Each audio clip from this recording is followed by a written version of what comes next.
Baba Shuaib, the correctional officer, born in Accra, Ghana, a Quranic researcher and a critical thinker based on religion, who does online lectures based on the guidance of the Quran on platforms such as Facebook, YouTube, and TikTok since 2018. In Finland, and 13 years, QBE, in Classical Arabic and MSA in Quranic Arabic. The author of the Refer to the Quran, which helps every novice to understand the steps towards understanding the great Quran and the guidance of God in it. Time to rise and meet the challenge. Baba Shuaib is calling you out. Meet Baba Shuaib, a correctional officer with a mission. Today he's throwing down the gauntlet to the mushriks, no more holding back. With his logo shirt and cap, Baba Shuaib sits tall and confident. He says, the time for action is now. It's time to rise, to push past limits, and to become the best versions of ourselves. Baba Shuaib believes in the power of determination and resilience. His challenge is simple. Stand up, face your fears, and conquer them. Every day is a new opportunity, he says. An opportunity to grow stronger, to be better, and to leave a mark on the world. So, are you ready to accept Baba Shuaib's challenge? Are you ready to rise above and beyond? Join Baba Shuaib and let's show the world what we're made of, because the only limit is the one you set for yourself. You name it. Pinterest,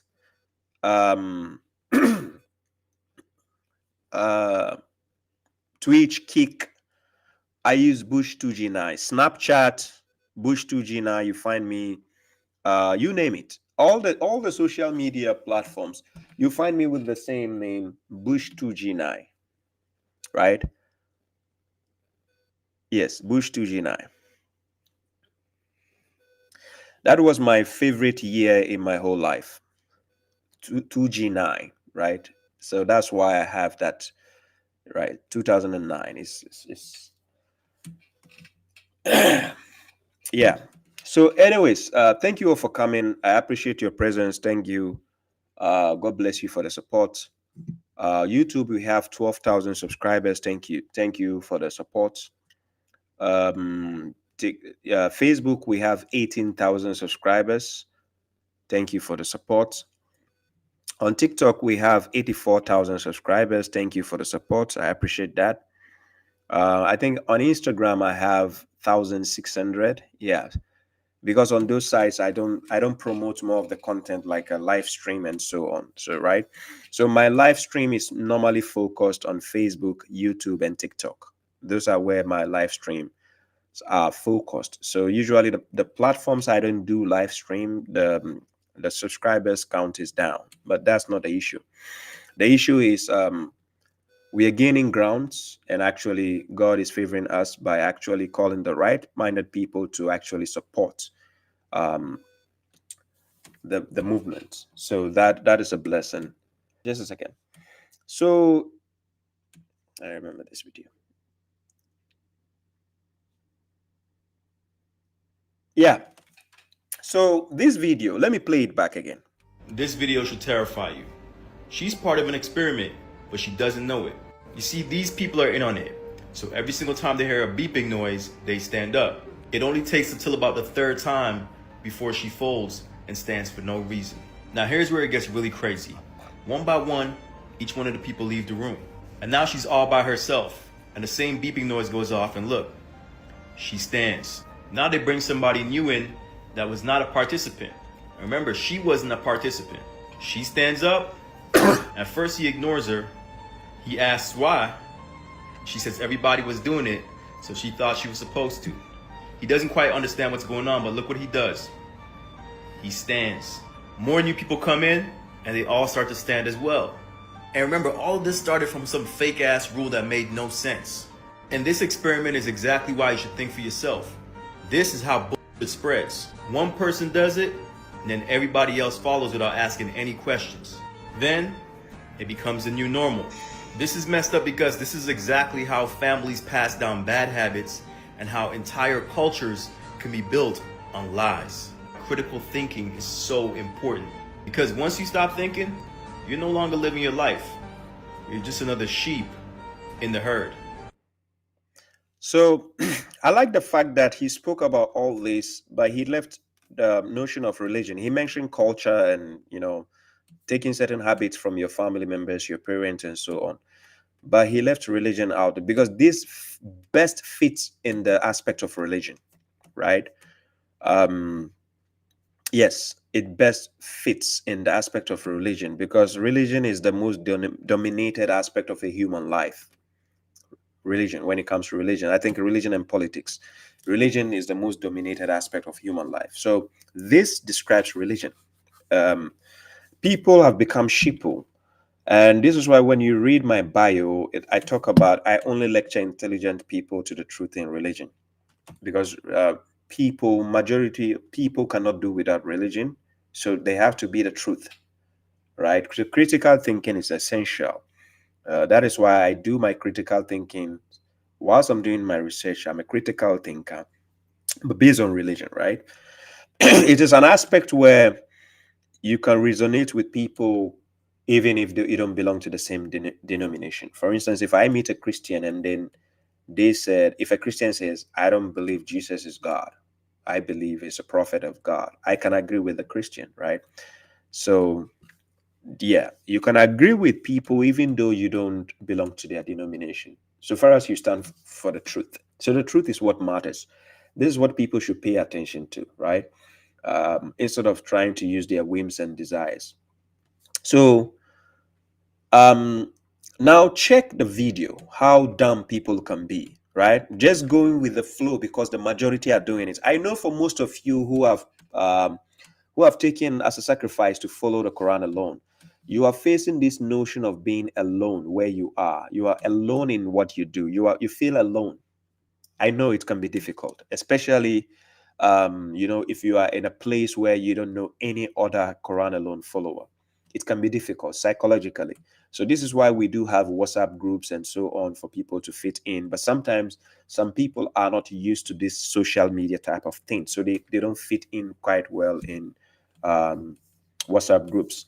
WhatsApp groups are meant to share ideas, bring togetherness. It's not meant to divide, but I think some people don't understand the notion of Telegram and WhatsApp group. They think it is set up to cause division, arguments unnecessarily. You are just there as a support for the next person, to just interact with, share ideas, share some views about things, right? So that the other person doesn't feel alone from where they are. Because it can be challenging, I can tell you for a fact. It can be challenging being in an environment when you know that everybody has a different view to yours. But you have to stand your ground so far as you know what you're doing and you can justify what you do. Yeah. So this kind of video is to help you to understand that you don't just go to a place and then you follow the crowd. You need to know what you're following. Quran chapter 17 verse 36 says, do not pursue that of which you have no knowledge about. Do not pursue, right? So if you go pursuing something, then you don't know what you're following, then there's a problem. You understand? You need to know what you're pursuing. You need to understand what you're doing. You don't just go with the flow because you saw your parents doing it. Quran chapter 2 verse 170, it says, وَإِذَا كِيلَ لَهُمُ اتَّبِعُوا مَا أَنزَلَ اللَّهُ قَالُوا بَلْ نَتَّبِعُ مَا أَلْفَيْنَا عَلَيْهِ أَبَاءَنَا أَوَلَوْ كَانَ آبَاؤُهُمْ لَا يَعْقِلُونَ شَيْئًا وَلَا يَهْتَدُونَ. And when they are told, follow what God has revealed, they say, no, we follow what we found our fathers upon. Now God is asking a question. What if their fathers did not understand anything nor were they guided? So this is a question for you and I to critically think. You don't just have to follow people blindly just because you feel like they are authoritative or you feel like they are in charge of something. They could make mistakes. Just as we can see our doctors making mistakes, politicians making mistakes, our parents making mistakes, our teachers making mistakes, our clerics making mistakes, you need to take up to yourself that you following blindly is a responsibility on yourself. You'll be held accountable for that.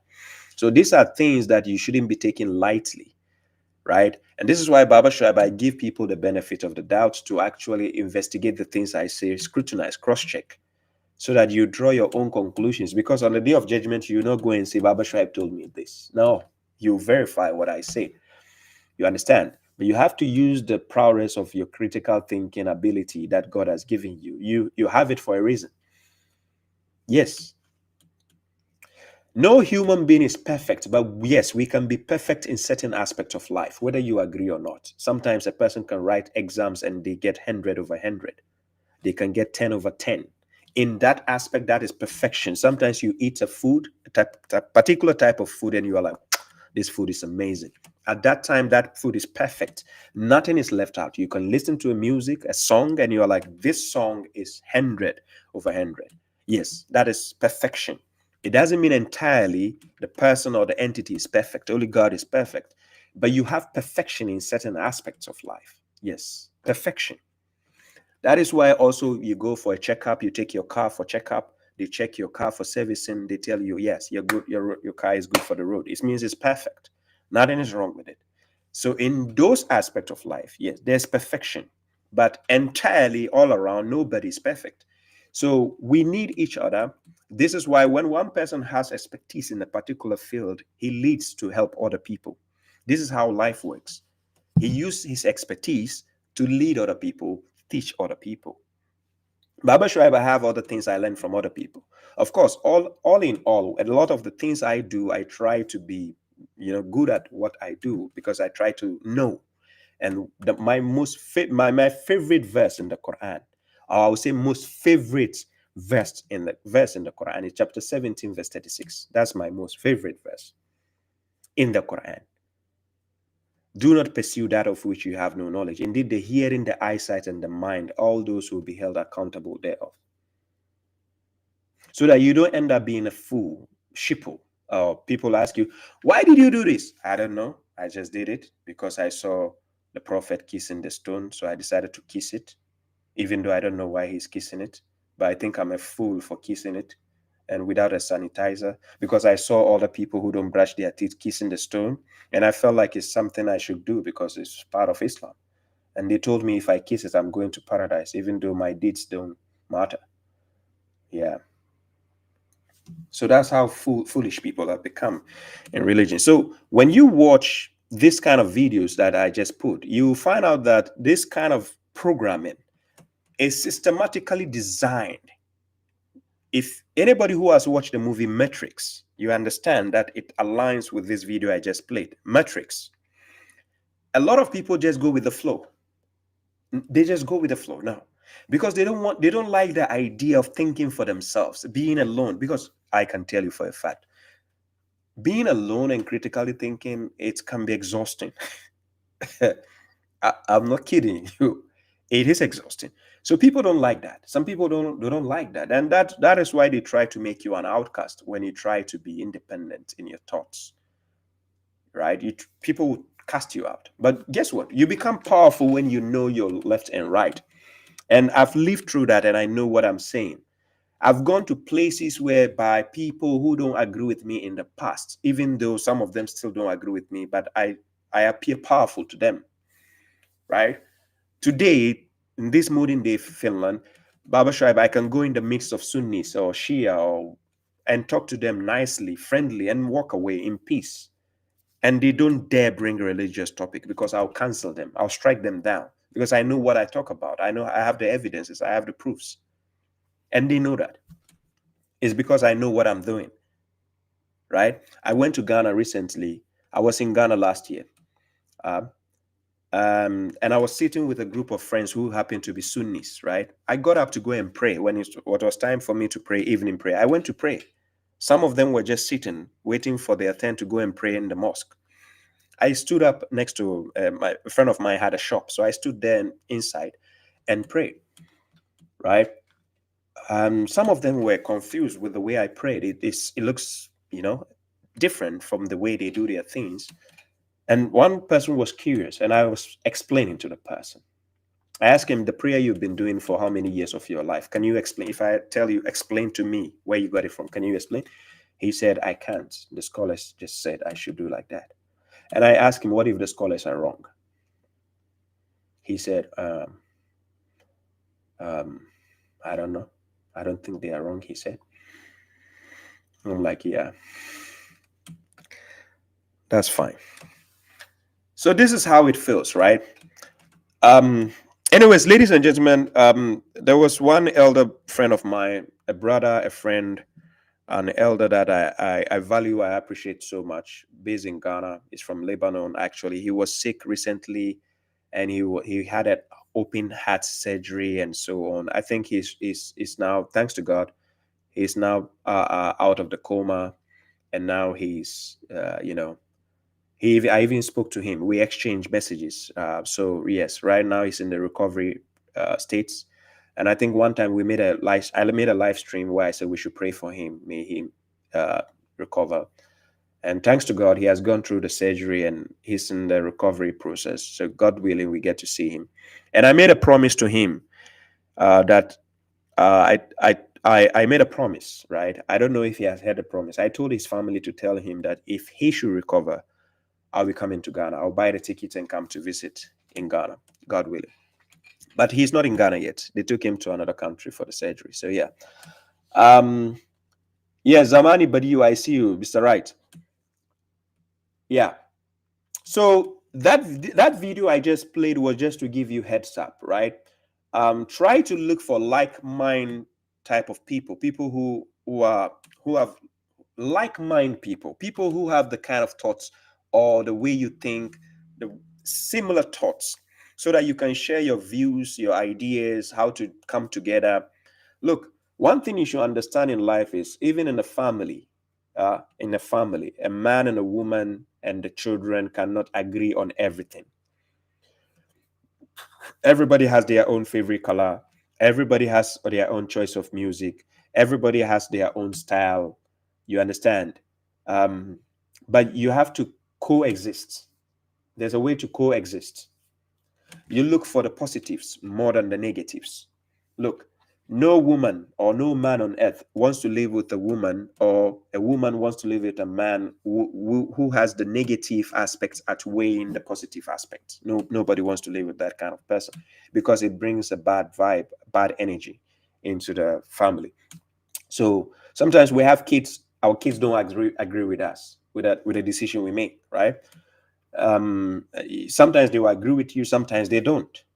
But who cares? Life goes on. You move on. You try to let them know the importance of togetherness, regardless of not agreeing. So you can be with other people who happen to be Quran alone followers. You might not agree with them in certain aspects, because Rome was not built in a day. Sometimes you get to agree with each other later on, or a perspective will make sense later on. Fine. A person is talking about a perspective you don't agree with. You're like, okay, yeah, you know what? Let's leave it aside. We talk about something else. At the right time, I think I'll get to understand. It's just like academically in a classroom, you have about 5 students sitting in a classroom. A teacher will just teach all of them at the same time. That not all of them understand the same thing the same way. You get the point? Then you have about 3 people who clearly understood what the teacher said, and the 2 people are still in limbo. So not until one of the 3 gets to talk to the other 2, then the things start making clear, right? This is how it goes. This is why you need community. This is why you need togetherness. Yes. So regardless of other Quran alone followers having different point of views from other angles of life, is because they have met other people who are yet to be interrogated publicly.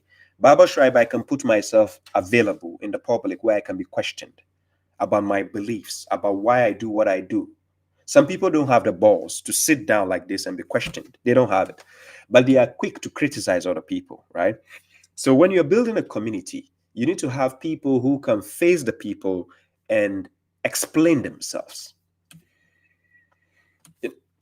That builds trust, because if I can study and sit here and talk to you and tell you sincerely things you can verify, I'm building a trust. It's like I'm building a bond. So when I call the people on my social media, I call them family. This is what I mean by family.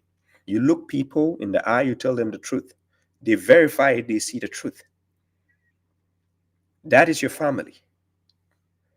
Now you tell me, what is a family if they are not truthful? What if you have a husband who is not truthful to you? You have a wife who is not truthful. You have children who are not truthful. Or you have parents who are not truthful to you. Do you still consider family in that aspect if they are not truthful to you? No. So the essence of our life is about the truth. You need to be truthful. So being truthful goes a long way. Yeah. Anyways, so enough with the sheeple aspect of life. Now let's go to more critical things. Okay, so now the next video I'm going to play has to do with this guy. This guy, I see him as a comedian though. But anyways, before we go to this guy, this is the video I saw him saying this. This guy is Abu Musab. I put his picture. We Muslims don't have the bravery that the Sahaba did in conveying the truth. So we lie and we cheat and we claim things that are not part of Islam. And guess what? Are dumb. They can tell when we lie. They can tell when someone sits behind it that says, Islam is peace. Islam is about peace. There's no jihad. The only jihad is the jihad of the soul. You fight against your struggle, your shaitan, khalas. That's where jihad ends. Every ayah you read in the book of Allah, you have misunderstood it. Ya Shaykh, why are you afraid to tell the people the truth? Don't you think Allah gave him a brain? Don't you think this kafir is going to open the Quran, read Surah Al-Anfal, and he's going to come across these ayat, the military ayat, which you've been trying to hide? Then what are you going to do? Then he's going to say, you guys were lying to me the whole time, and you keep telling me something, and here's your book, here's your Quran. Oh no, but no. See, you don't understand. This ayah was actually abrogated by the other ayah, لَكُمْ دِينُكُمْ وَلِيَ دِينُ. So now they twist things around. That was in the beginning. I mean, ajib, ya akhi. So you keep playing with the deen of Allah and changing and altering and sugarcoating to please a bunch of people, and at the end of the day, the da'wah is lost in the process. Yeah. So this is Abu Musab talking. This guy, sometimes he's also very loud. I don't know. Him and Hobolos. I don't know who likes to shout a lot. I think Hobolos takes the award for the shouting, the most shouting guy. Loud. He's very loud. Hobolos is very loud, yes.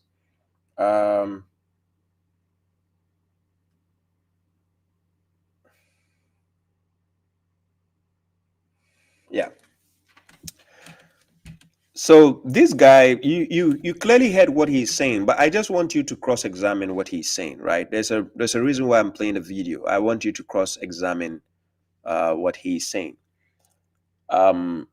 So pay attention. I'm playing the video again.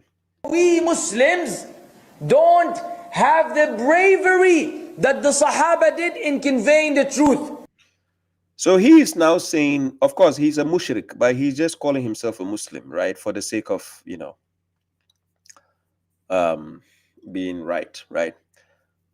He says we don't have the bravery that the Sahabas, the companions of the Prophet, had in conveying the truth.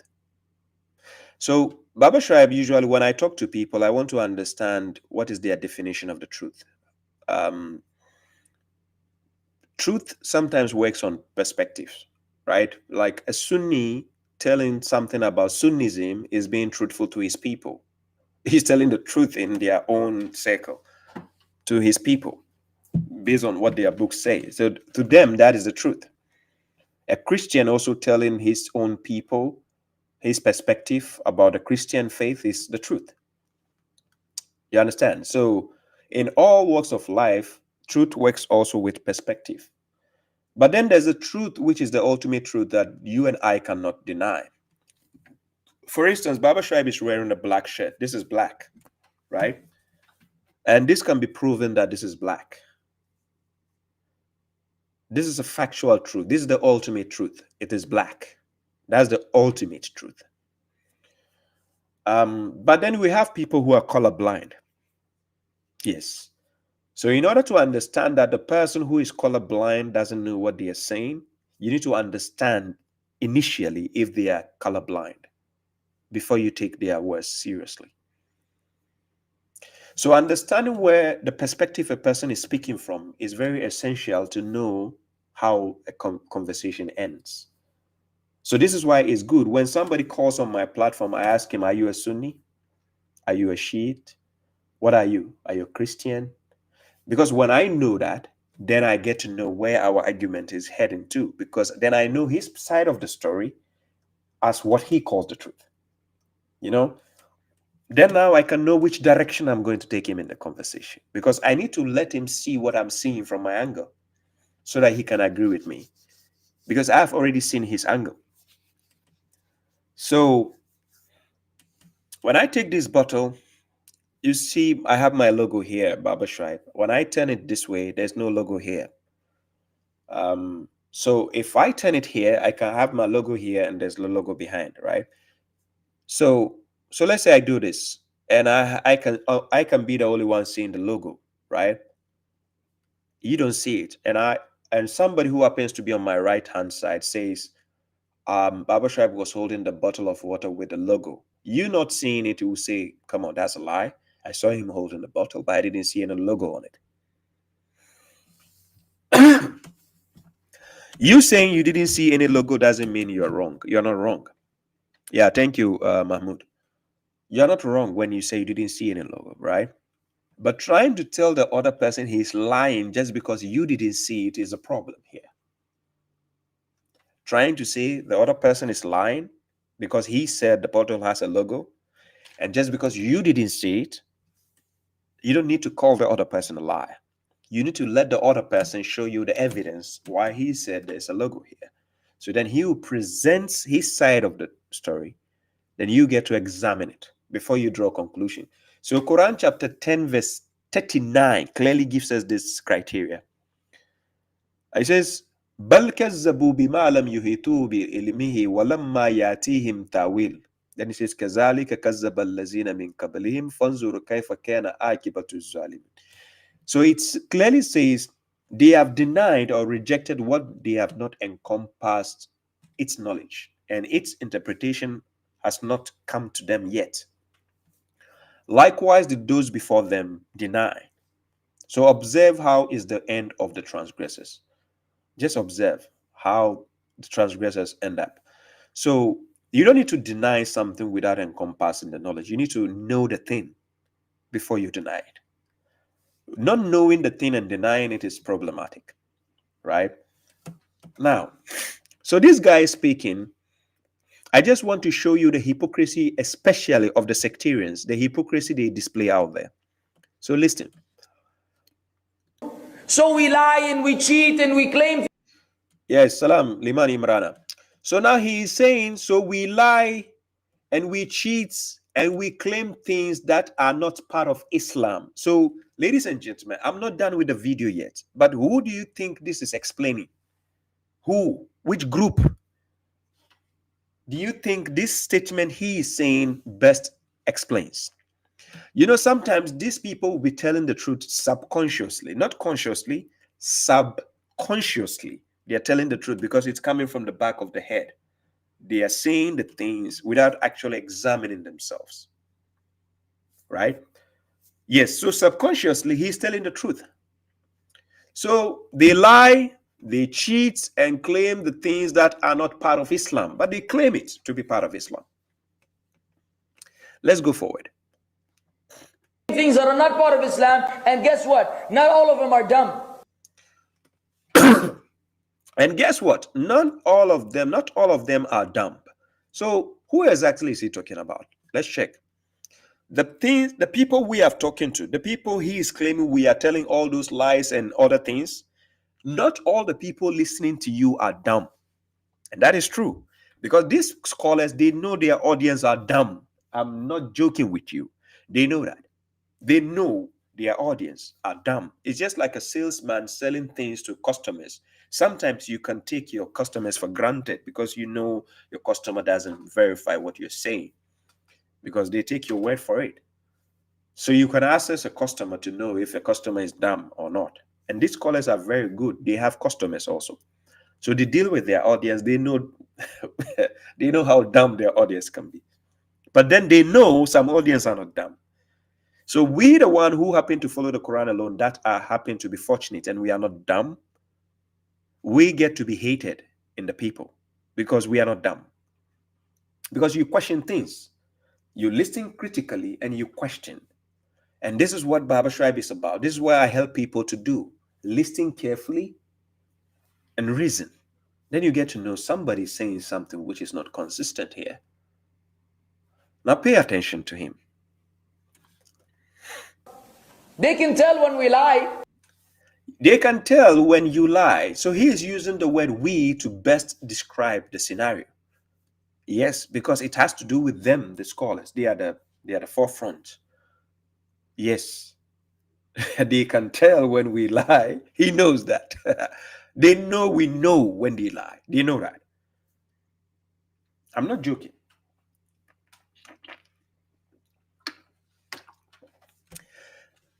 They know we know. Yes, Okami-chan, I'm doing well. Salam to you, bro. My uncle Faisal Rabi, yes, thank you for being here. God bless you. Thank you. I appreciate you. God bless you. So they can tell when someone sits behind the desk and say Islam is peace. Islam is about peace. Now look the part here. Listen. They can tell when someone sits behind the desk and says Islam is peace. Islam is about peace. There's no jihad. The only jihad is the jihad of the soul. You fight against your struggle, your shaitan, khalas. That's where jihad ends. Every ayah you read in the book of Allah, you have misunderstood it. Ya Sheikh, why are you afraid to tell the people the truth?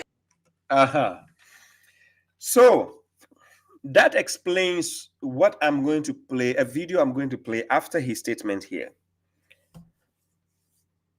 They know, these scholars telling people out there, there's no jihad, there's no notion of fighting the people.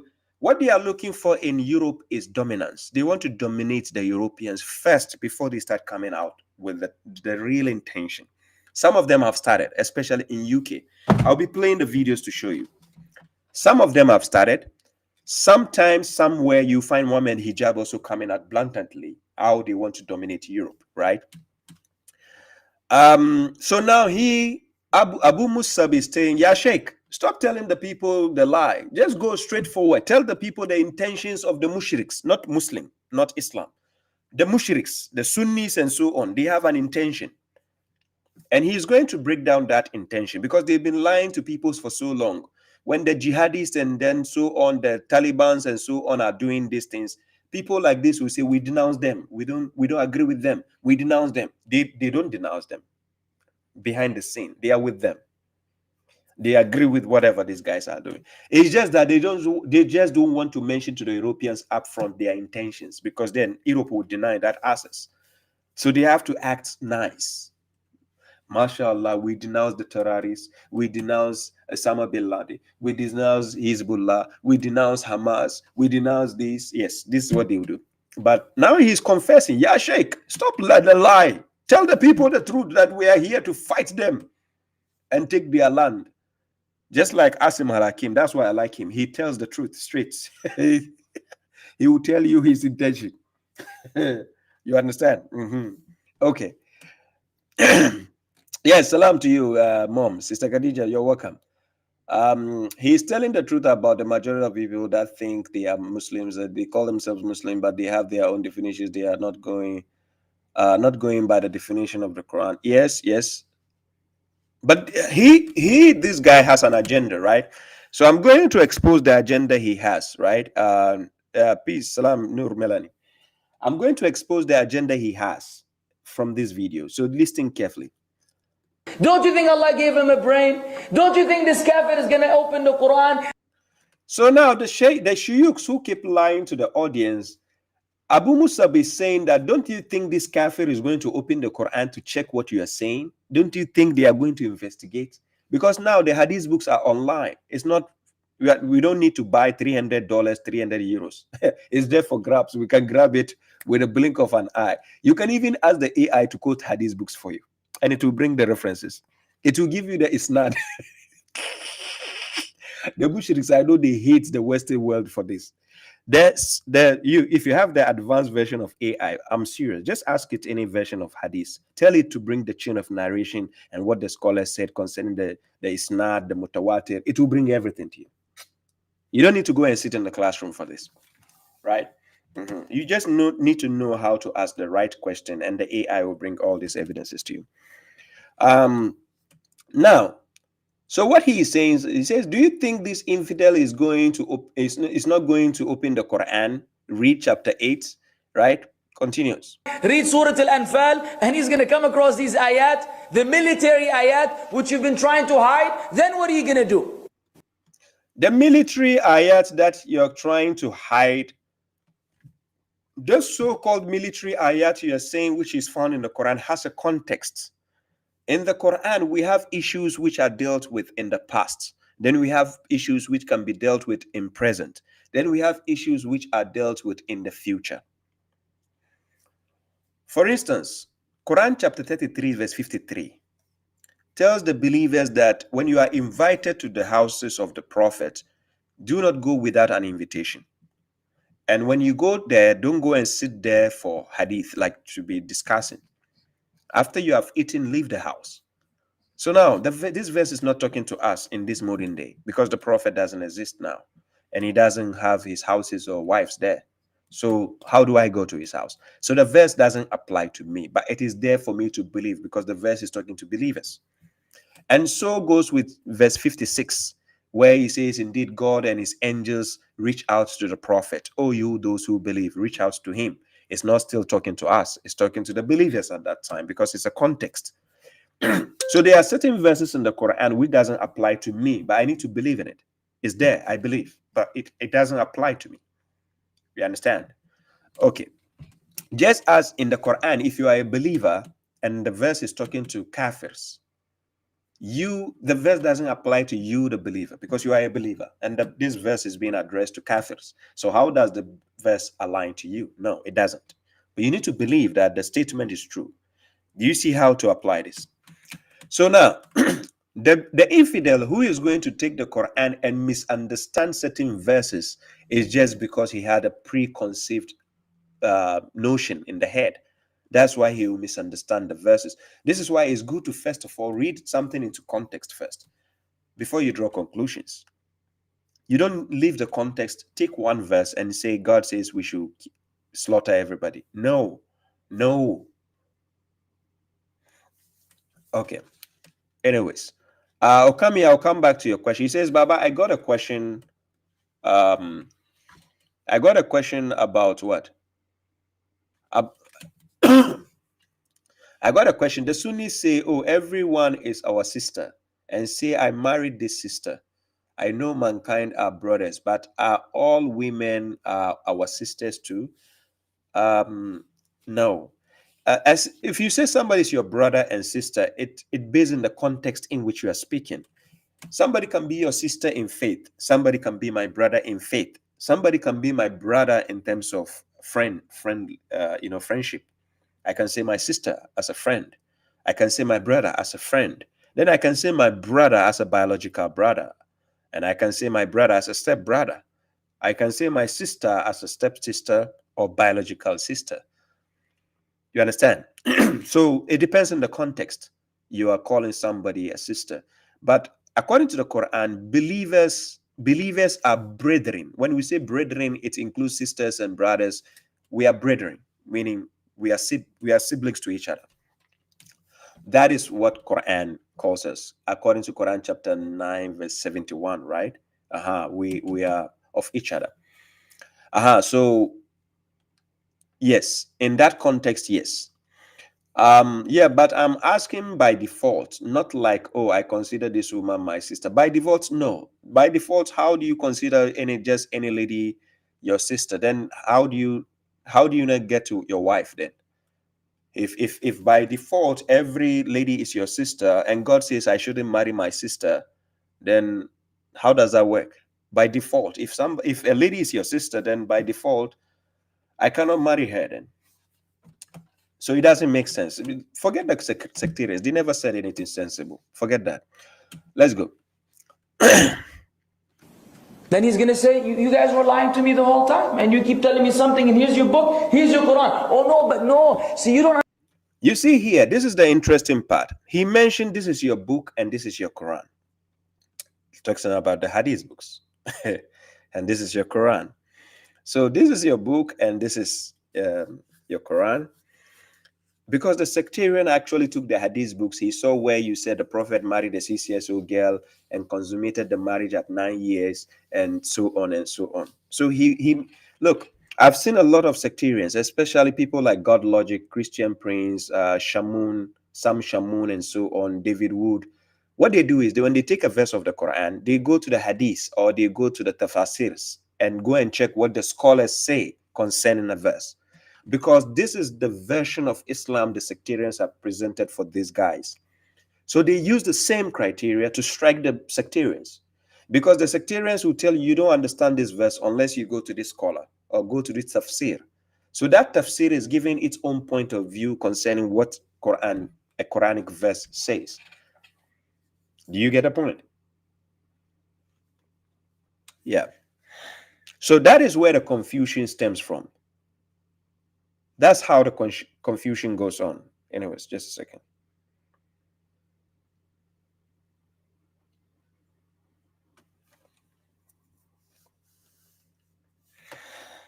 Yeah. So he says, see, you don't understand this verse. Understand, this ayah was actually abrogated by the other ayah, lakum. So he says, according to Abu Musab, he's saying the scholar who says it was actually abrogated by the other verse 109, lakum dinukum waliyadin. So now they twist the things around. Dinukum waliyadin. So now they twist things around. If that was in the beginning, I mean, ajib ya akhi. So you keep playing with the deen of Allah and changing and altering and sugarcoating to please a bunch of people, and at the end of the day, the da'wah is lost in the process. So the da'wah they are talking about is the invitation they are doing to people to Islam, that, like the Zakir Naiks, the Mufti Mengs, you mentioned them, the Yasser Kadi, Numan Ali. Yeah, they said these people are doing the twist and turns. Yeah. Bye to you, Melanie. So these people are doing the twist and turns here, and they are not telling the people the truth. This truth this guy is talking about, I'm going to play a video to show you what truth he's actually talking about. And this is what it has to do with, right? This is the video. I'm going to play the video to see which truth he's talking about. So here we go.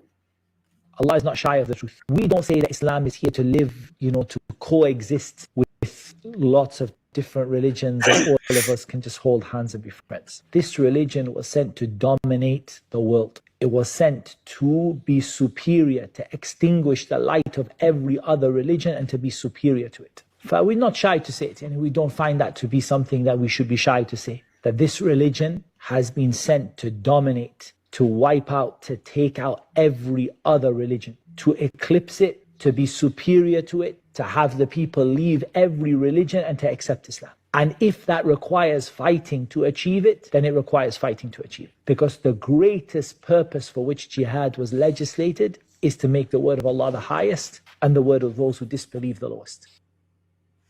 Okay, so this guy his name is Muhammad Tim Humble, right? Tim Humble. They are all converts. The first one I play, Abu Musab, also. Let me confirm, Abu Musab. Yeah. Yes, I played Abu Musab. Now I came to Tim Humble. Now, this Tim Humble is talking in relation relatively to what this guy said. How do you call it? Abu Musab said, right? So now check. Abu Musab is telling people to stop sugarcoating and the lies to the Westerners, and they should tell them straightforward what it entails. Like, we are coming for you guys. We want to override you. We want to deal with you. We want to do this. We want to do that, right? Okay. Yes, salam. Abu Thomas, you're welcome. Kid Costume, you're welcome. All of you joining now. Cyrus Black, everyone, you're welcome to the stream, right? Now, check the message he's speaking here. Now look. Allah is not shy of the truth. Now he starts by saying God is not shy of the truth. Yes, we know God is not shy of the truth. God speaks the truth.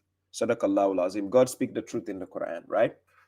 Yes, but the truth God speaks can be twisted, right? So now I'm going to show you what he is saying and the agenda they have against the Western world. He's going to say it bluntly. But check how they misconstrue the notion here. We don't say that Islam is here to live, to coexist with lots of different religions. Ibrahim was a Muslim. Moses was a Muslim. Jesus was a Muslim. You mentioned Noah was a Muslim. They coexisted with other religions, right? It is because of that, when Muhammad, peace be upon him, came as a prophet and as a messenger, there were the Jews there. There were Jews in Mecca and Medina. You read chapter 9 and chapter 8, you see what I'm saying. Jews were there, right? Other religions are there. What God says is he brought the religion of truth in order to manifest it over the entire religion, meaning to manifest the truth over the entire. It doesn't mean you should wipe other people out. No, that's not what God says. But I'm going to show you how these people, the agenda they have, because they is being backed up by the Hadith books, how they misconstrue the things that God says in the Quran. So check this. And all of us can just hold hands and be friends. This religion was sent to dominate the world. Nowhere did God say that I send this religion to dominate the whole world. That's not the context in which God speaks. No. That's not how God speaks. As a matter of fact, in Quran chapter 60, let me put this verse on the screen, right? Chapter 60, verse 8. And when you read up to verse 9, now in that same chapter 2 talks to you about how Abraham lived with his people, even though he doesn't agree with them, how he lived with them. So let me share the screen and show you this verse. So this is Quran chapter, here, just a second. Yeah, I think the verse is clear enough to be seen, right? Yeah. So let's start with Abraham. Here, when you start from chapter 60, verse 6, this is what God says concerning Abraham. He says, there has certainly been a good pattern for you in them, for whoever is expecting God and the last day. But in order to know that it is talking about Abraham, you start from verse 4, chapter 60, verse 4, where God says, there has certainly been a good pattern. There has been a good pattern for you in Abraham and those with him, when they said to their people, indeed, we are free from you and from what you worship besides God. We reject you. So antagonism and hatred has appeared between us and you forever until you believe in God alone. However, Abraham said to his father, I will apologize for you, but I do not control anything against God for you. Our Lord, on you we have relied, and to you we have repented, and to you is the destiny. Then the dua continues, our Lord, do not render us a trial for those who disbelieve, but forgive us. Our Lord, indeed, you are the Almighty, the Wise. Verse 6, there has certainly been a good pattern for you in them, for whoever is expecting God and the last day. And whoever turns away, then indeed God is the rich, the praiseworthy. Verse 7, perhaps God will assign friendship between you and those you have been enemies among them. Listen carefully. Perhaps God will assign friendship between you and those you have been enemies among them. For God is omnipotent and God is forgiving and merciful. So ladies and gentlemen, pay attention to Quran chapter 60 verse 7. Mark it down. Write it down. The next verses I'm going to quote is going to justify verse 7. Listen carefully. There could be enmity between you and certain denominations just because they don't belong to your religion, right? But friendship can still arise, and I'll show you how it arises. Verse 8, God does not forbid you, the believers, from those who do not fight you because of their religion. Even though they might be part of those you consider enemies, as long as those groups are not fighting with you because of your religion, God does not forbid you from them. Then he says, and do not expel you from your homes, just like the European world now is giving these immigrants, especially those so-called mushriks coming from the eastern zones, they are giving you a chance, come and stay in our house. France is giving you a chance. UK is giving you a chance. Then after you come to their homes, they give you asylum. They give you free education. They gave you livelihood. Then after, now you are saying you are a kafir. I want to dominate you. I want to take all your women, take all your... What? What? Let's continue. And do not expel you from your homes, from being nice, listen, from being nice to them and being equitable to them. Indeed, God loves those who are equitable. Now it continues, verse 9. God only, listen, only innama. When innama is used in the Quran, there is an exception. It means this is exclusive. God only forbids you from those who fight you. That is number one. Because the last time I checked, if somebody is fighting you, they will not even allow you to come to their house. They will not give you space, breathing space to practice your religion. They will not give you freedom to do anything. That is somebody fighting you.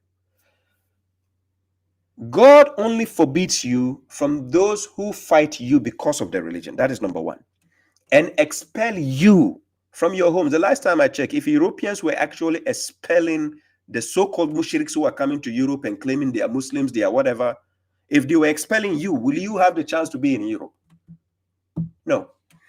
They don't fight you because of your religion. They don't expel you. Now, then God says, and assist in your eviction. If they were actually assisting others to evict you, those are the ones God says you should not befriend them. But here he says, from befriending them. And he says, and whoever befriends them, then they are those who are the transgressors. So if you go to befriend somebody who's fighting you, number one, expelling you, number two, assisting other people to evict you, number three, because that person's your enemy, somebody who doesn't want you to live in peace, somebody who doesn't want to give you place to sleep or to practice your freedom of religion. That is called an enemy. The last time I checked, Europe gives you the chance to do all this. The last time I checked, it is this the Middle Eastern countries who will not give you the chance to practice your freedom. Wallahi lazim, if you are a Quran alone follower and you want to publicly practice Quran alone following in these countries, Middle Eastern zones, you are a dead man walking. I'm serious. They will fight you. They will evict, they will even expel you from your homes. They did it to some Quran alone followers in Bangladesh when there was this uprising also. Right? And I'm telling you, go to the northern part of Nigeria and let these people discover that you are a Quran alone follower, you don't have any sense of security, and you see how they harass you.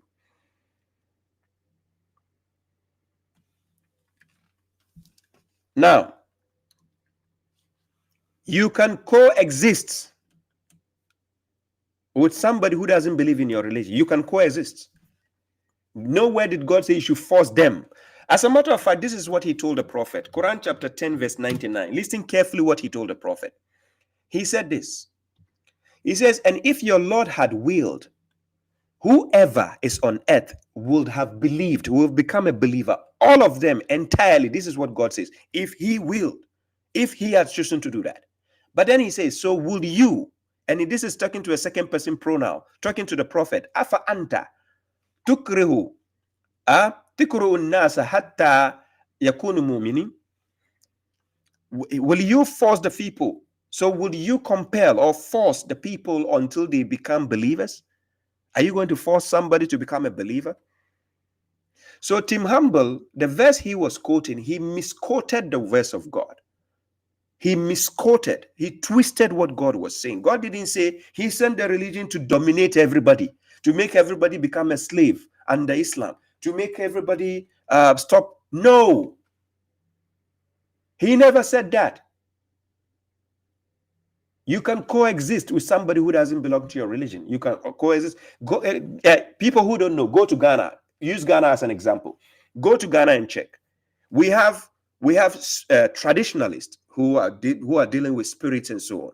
We have Christians and we have Muslims cohabiting and coexisting in the same spot, same houses, same place, and living in peace and harmony. I'm serious. Lakum dinakum waliya din. It doesn't mean you cannot tell somebody the truth. Yes, you can tell the truth, but can you force people to agree with you? Can you force people to believe you? That's why faith is a choice. If you are giving us a gift, hold it. Huh? Hold it.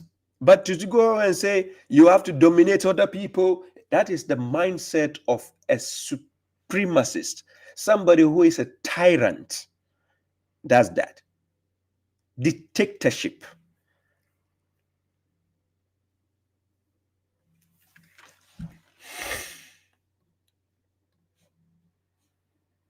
It was sent to be superior, to extinguish the light of every other religion and to be superior to it.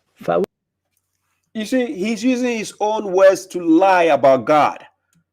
He's using his own words to lie. This is what God is talking about in Quran chapter 7 verse 33. To say what you do not know about God is haram.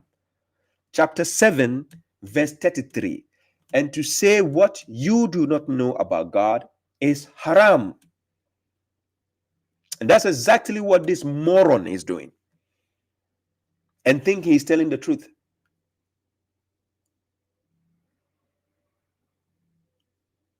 Seriously.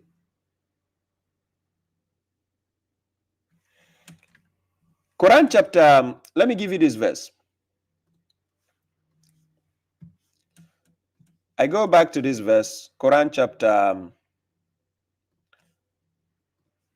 10 verse 82.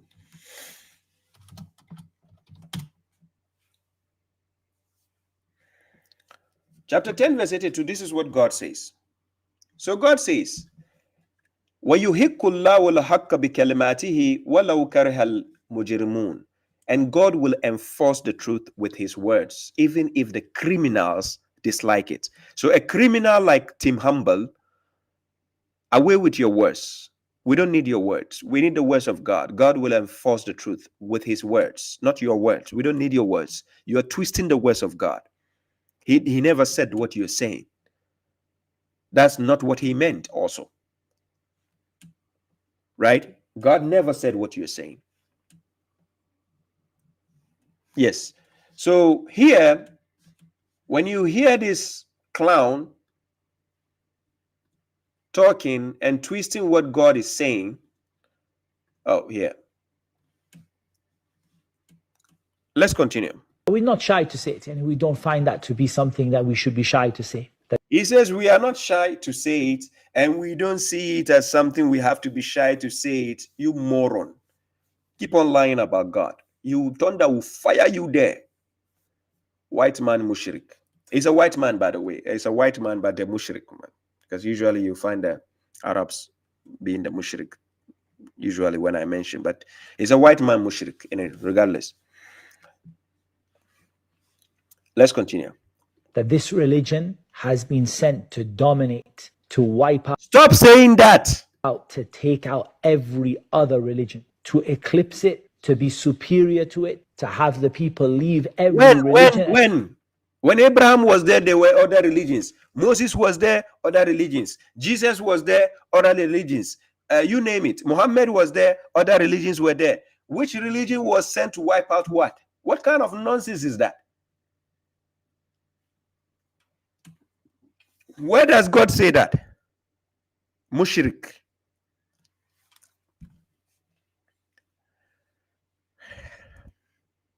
And to accept Islam. And if that requires fighting to achieve it, then it requires... Fighting who? Look at the fool. These bozos. This is why I call them bozos.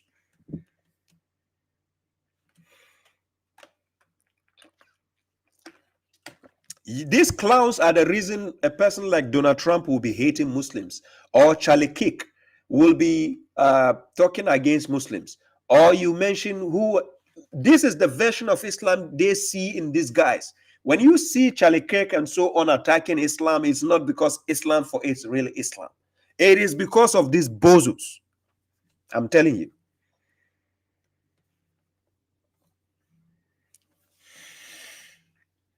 Requires fighting to achieve. Because the greatest purpose for which jihad was legislated is to make the word of Allah the highest and the word of those who disbelieve the lowest. My God. Yeah, no wonder the Western world will hate us, yeah, because of these clowns. Anyways, so let's go back to Abu Musab, the video he did, right? This video. Where's the video? Abu Musab, this video. Now listen to the clown. The Messenger of Allah sallallahu alaihi wasallam, you better believe we follow him blindly. We follow him blindly or not? You better follow him blindly. Because you know what it means when you don't follow him blindly? Meaning you will only do what you agree with. Blindly, meaning you don't use your brain. And you know, you may use your brain to understand what he said. But if you want to use your brain to reject what he said, then you don't need your brain anymore. You need to follow him blindly. He's the only one we follow blindly. Sallallahu alayhi wa sallam.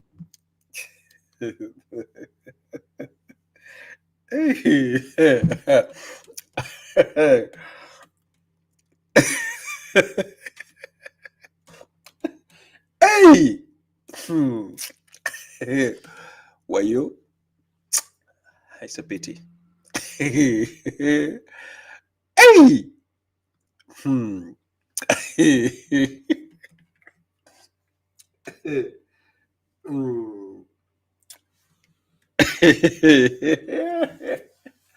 Hey, my God, my God. Acrobat, where are you? God have mercy upon us.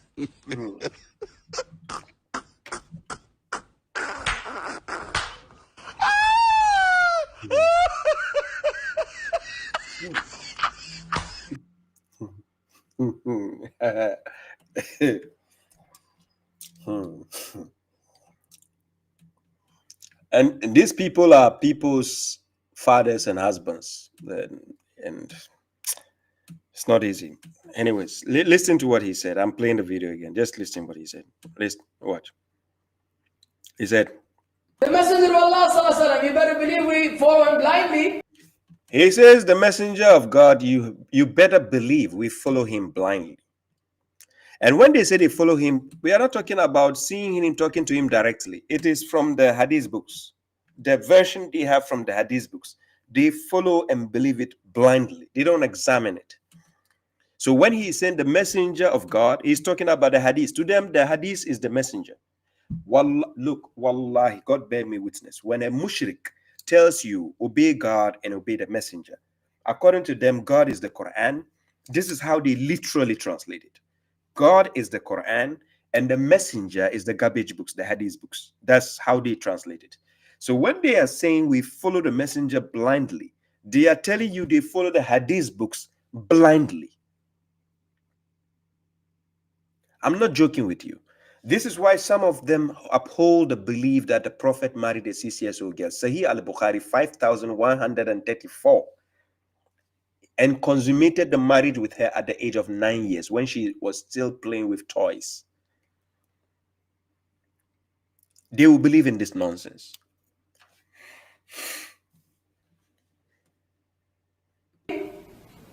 We follow him blindly or not? You better. He asked his audience, we follow him blindly or not? They said, yes, we do. I'm not joking with you. These are the morons you are bringing into Europe. And you think you are giving people asylum. These are the same bozos you are giving this thing. Places like UK and France and Belgium and so on. These bozos.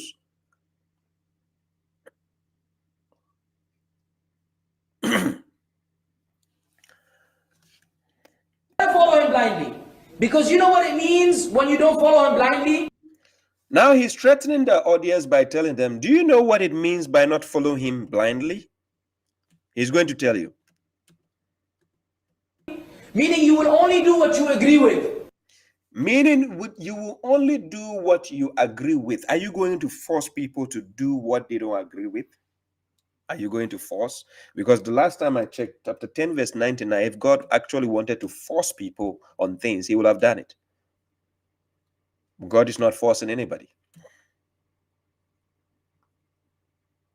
So now you are saying people will only do what they agree with. I thought the truth is something you have to agree or reject. You have been given a choice, right? So let me show you the truth. Quran chapter 18, verse 29. In Quran chapter 18, verse 29, this is what God says. I shared a screen, right?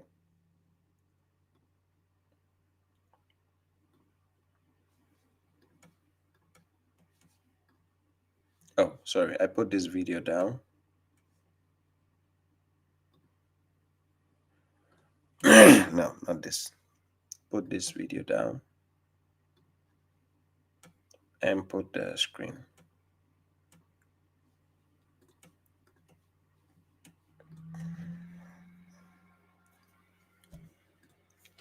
This is the verse. Here. God says, say the truth is from your Lord. So whoever wills, then let him believe. And whoever wills, then let him disbelieve. You can see the free will here. And say, the truth is from your Lord. Whoever wills, let him believe. And whoever wills, let him disbelieve. It's a choice. It's a free will. So if you're telling the truth, people have to agree with the truth in order to follow it. They don't need to follow something even though they don't agree with it. You don't force people in that manner. But that is how the mushriks have been built. That is the psychology they have.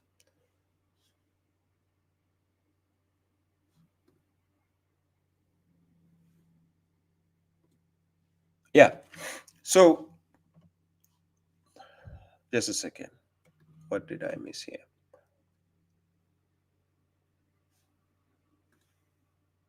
No, not this videos. Okay. Anyways.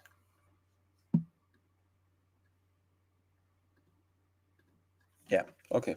I fixed this. It's okay. So let's continue with the bozo speaking earlier. What was he saying?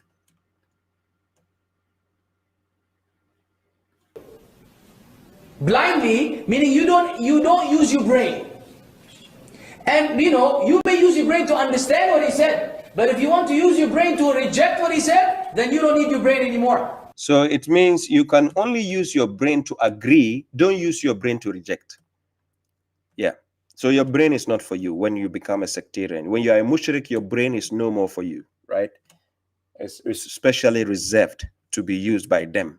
So if you have reading the hadith, you have to agree. No need to reject. But these foolish people still have hadith they reject. They have sahih, doif hadith, weak hadith, and they reject it. Their own scholars. Foolishness is just exceptional. I'm amazed with the foolishness. You need to follow him blindly. He's the only one we follow blindly. Sallallahu alayhi. He's the only one we follow blindly because you are sheeple. Yeah, that's why you follow him blindly. Only the sheeple will do that. Oh my God. Super chat, thank you. Follow the prophet blindly, aka follow as scholars blindly. No question asked. Exactly. That is the point. Follow the scholars blind. That's what they mean. If they tell you the prophet said, don't question, just agree. The moment they say the prophet says, just agree, no questions asked. Yes. Yes. Cyrus Black says he's got too much testosterone in that small slim body of his. It's obvious. Yes. He has. Oh my God. These mushriks, they will not stop amazing me. Oh my God. Oh my God. It's just amazing how their brain works, right? It's just amazing how their brain works. But anyways, let me play the next video from Zakir Naik. Then we continue. Zakir Naik. After this, I open the question and answer session. Right? A video from Zakir Naik. Let's listen to what he is saying here. He says that the urine of the camel and the urine of the cow, it is not najis, it is tahir, it is pure. According to the fuqahas, according to Islamic scholars, they say that any animal which is permitted for a Muslim to eat, or any bird which is permitted for a Muslim to eat, that animal or that bird's urine and feces is tahir, it is pure.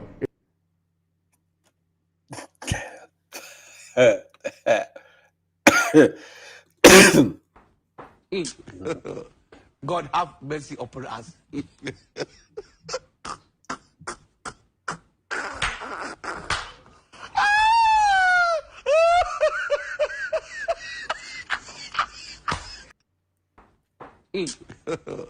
God have mercy upon us.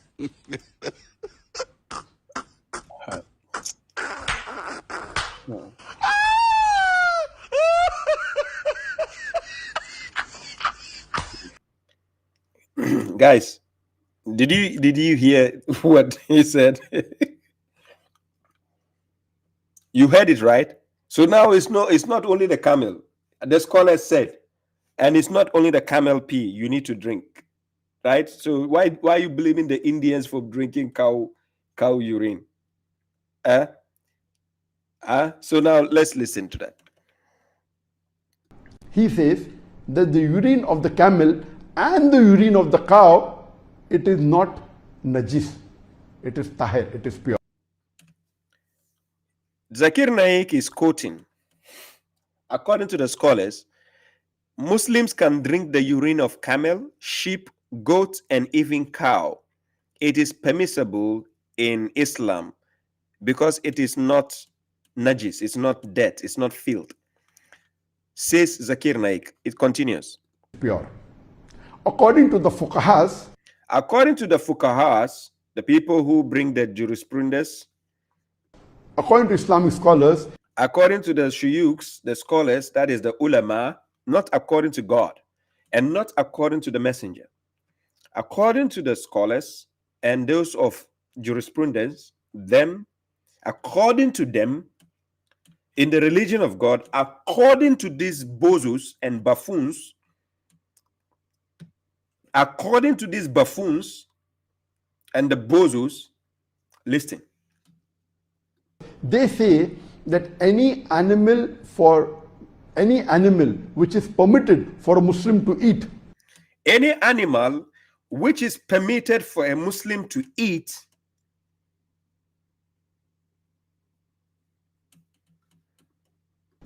or any bird which is permitted for a Muslim to eat, or any bird. Guys, I don't know. Birds, do they pee? Guys, do birds pee? The last time I checked, they only poop, and the poop comes with the liquid together. Guys, do birds do birds pee? Okay, anyways, let's go. that animal or that bird's urine and feces is tahir, it is pure. That animal or that bird, the feces or the urine is pure.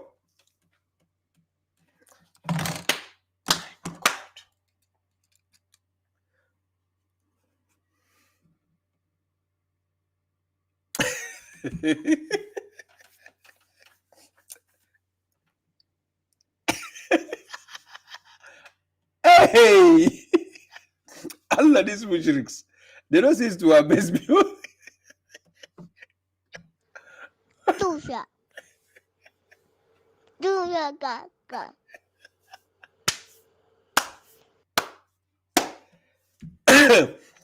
Hey, Dr. Zakir Naik. Doctor. This is the extreme level of foolishness you are taking from these bozos, and you think they are scholars. I'm serious. Abu Sulaiman says, Sunnis need camel and cow urine, river to enjoy it and hydrate. I'm serious. But I wonder why in paradise we are not going to drink camel urine and cow urine in paradise. That is strange.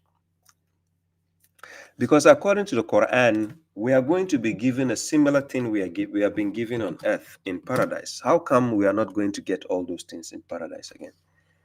Because, ladies and gentlemen, let me give you the example of what God is going to give us in paradise. This is what he says. I'm going to show you. God says in this verse, in Quran chapter Just a second. God says in this verse, in Quran chapter 47, verse 15, God says, the example of the garden which has been promised to the pious is therein are rivers of uncontaminated water. So we should be getting camel urine, which is not contaminated also, at least. And the cow urine, which is uncontaminated. Because we'll be getting uncontaminated water, because, you know, and we'll be getting rivers of uncontaminated milk, rivers of milk, whose taste does not change, rivers of wine, delicious for the drinkers, and rivers of purified honey. I don't see rivers of cow urine, camel urine. Ladies and gentlemen, there's a disappointment here. I don't see the rivers of camel urine, cow urine, cow dung. So why do you blame the Hindus when some of them are using the cow dung and cow urine in their food? Yes, in India they do that. They use cow dung, not all of them, the Hindus, cow dung and cow urine. Why do you blame them? Right? So here you have Zakir Naik is telling you you can eat cow dung and you can drink the urine. It's okay. And the beds so you can use the poop. You can eat the poop and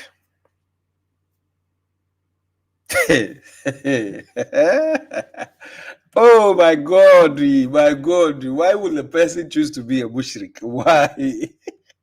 Oh my God. Hey. Umar Satawur, yes. Thank you for the super chat. Why don't they demonstrate the pureness for us? I wonder what. I have to discuss this video with by my son Salim to ask him what does he think about what does he think about what this clown is saying. Yes. Is here. The sunglasses are here. I have them here. JS. Hey. Seriously, these mushriks, they don't cease to amaze me. Yes, just been he's a medical doctor. Oh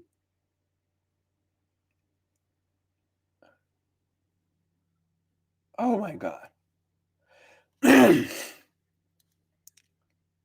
5-6.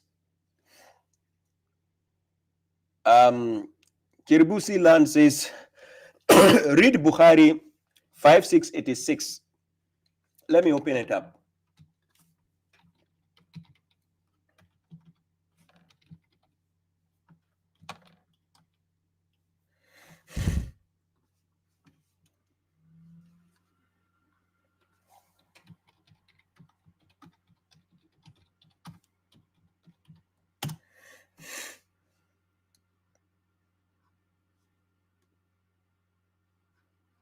So in Sahih al-Bukhari 5686, it says, let me put it on the screen. Yeah, I need to maximize the text.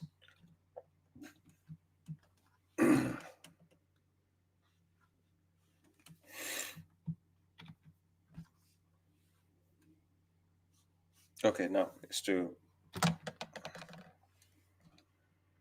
So 5686, Sahih al-Bukhari. Oh, the text is too small. Okay, anyways, let me read it. It's too small. Let me check if I can make it this way. Yeah, this way is okay.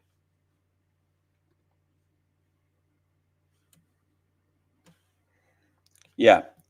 So it says, the climate of Medina did not suit some people, so the Prophet ordered them to follow his shepherd, his camels, and drink their milk and urine.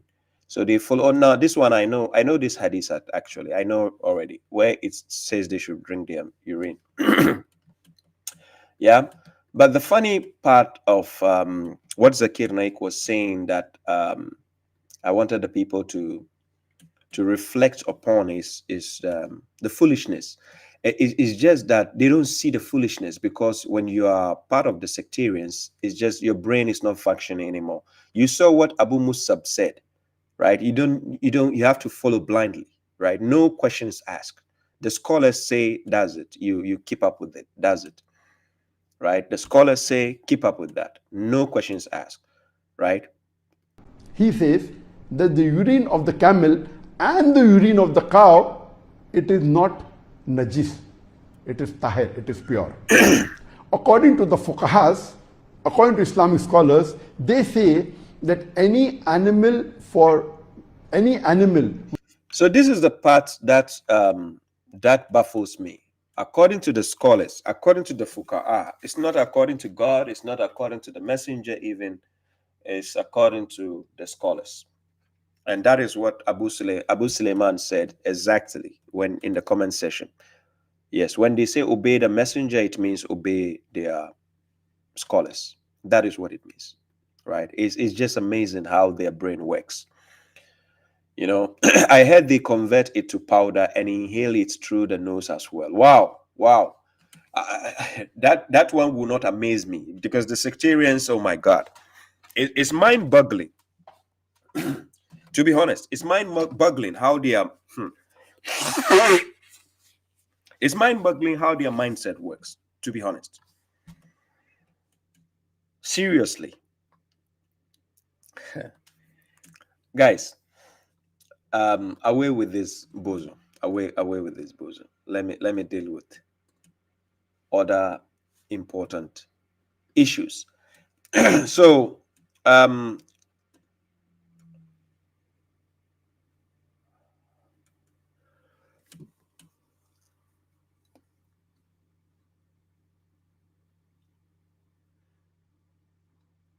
no, Abu Suleiman is kidding, yeah. Anyway, let me see. I can send the invite. Just a second.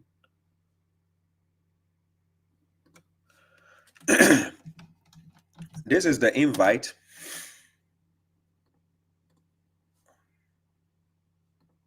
That's the invitation link. I put it in the chat in YouTube, Twitch, and Kick. Let me see. Can I get to put it on TikTok?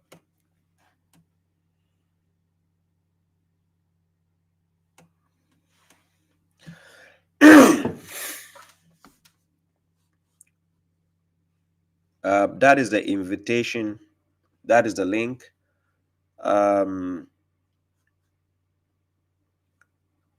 me see here.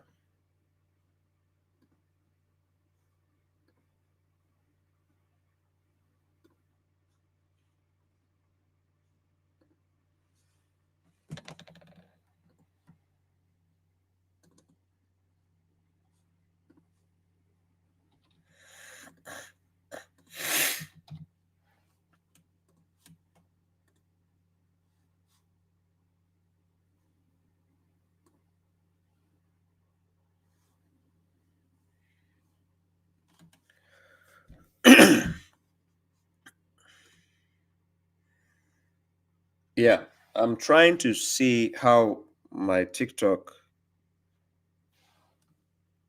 invite will appear, right?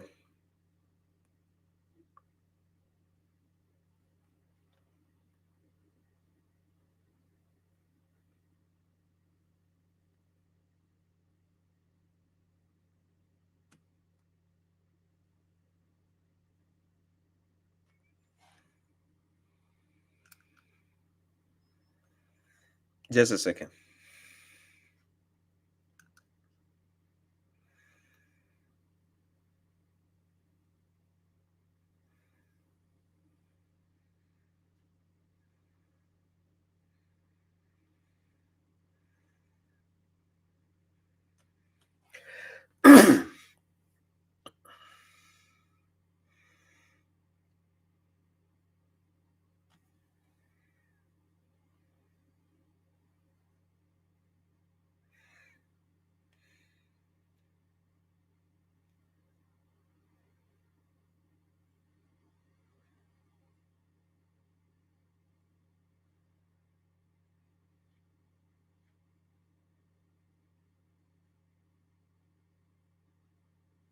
Yeah, guys, it's time for the question and answer session. If there's any questions, this is the stream link. I put it in YouTube and I don't know.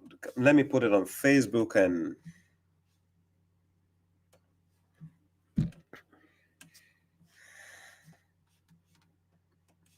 just a second here.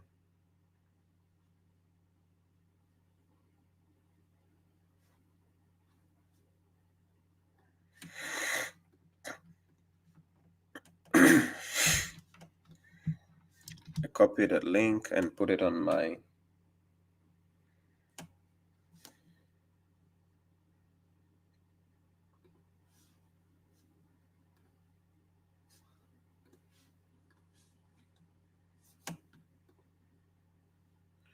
let me put it on Facebook.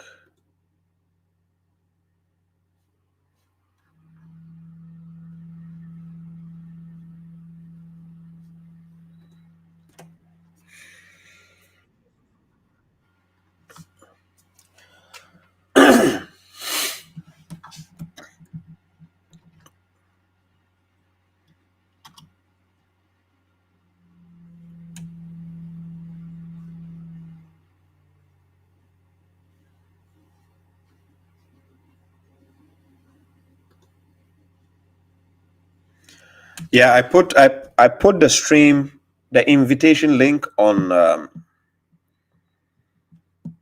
Facebook, YouTube, Twitch, and Kick. But on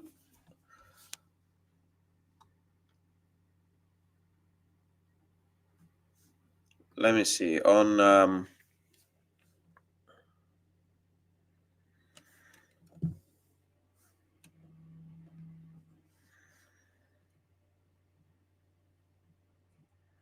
I want to see if I can put it on TikTok also. Just a second.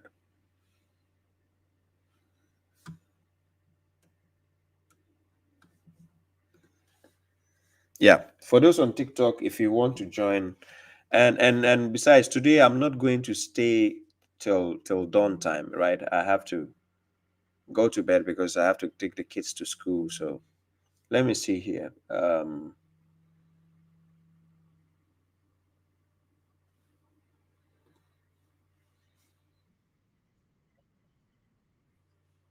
Just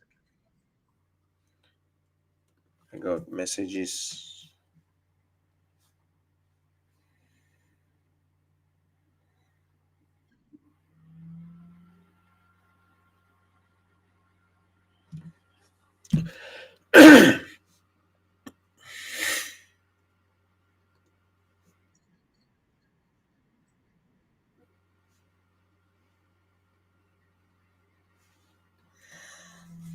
Yeah, with TikTok, I don't know how I can get to paste it here, but let me see some of the questions asked. Right.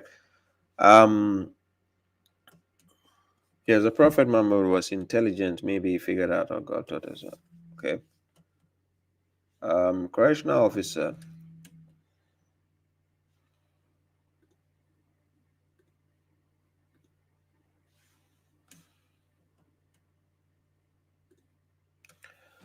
It says, how can Christians properly obey Quran 547 if the Injil is corrupted?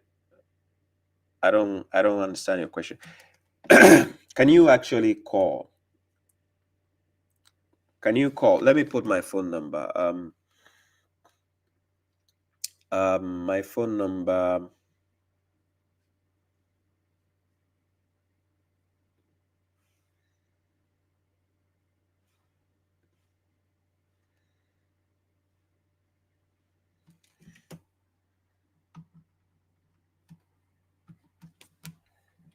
The plus.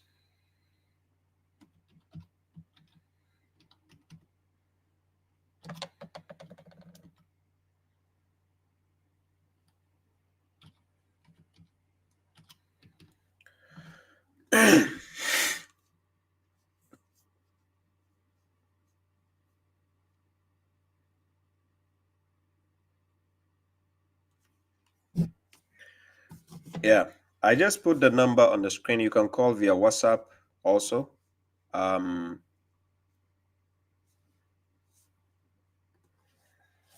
That is the number on the screen also. You can call.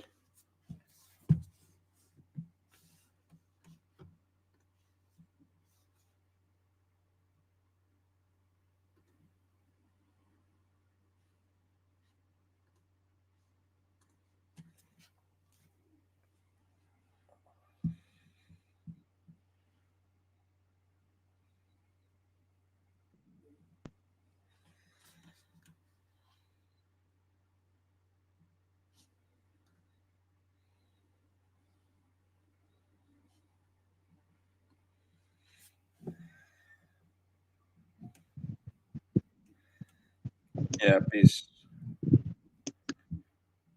Salam, brother. How are you? Yeah, well, salam. I'm doing well. How about you?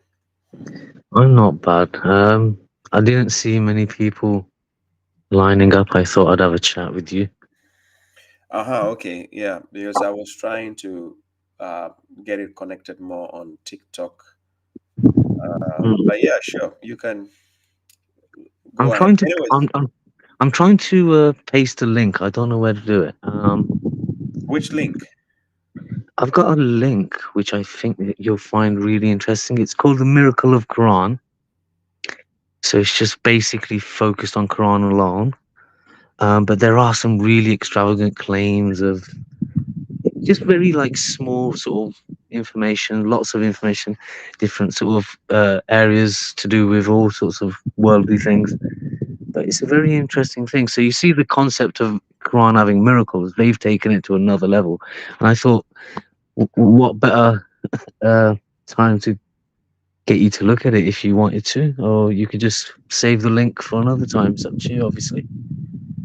I Okay. can't seem to pause it. I can't seem to post it though. You can seem to post the link on the where are you watching?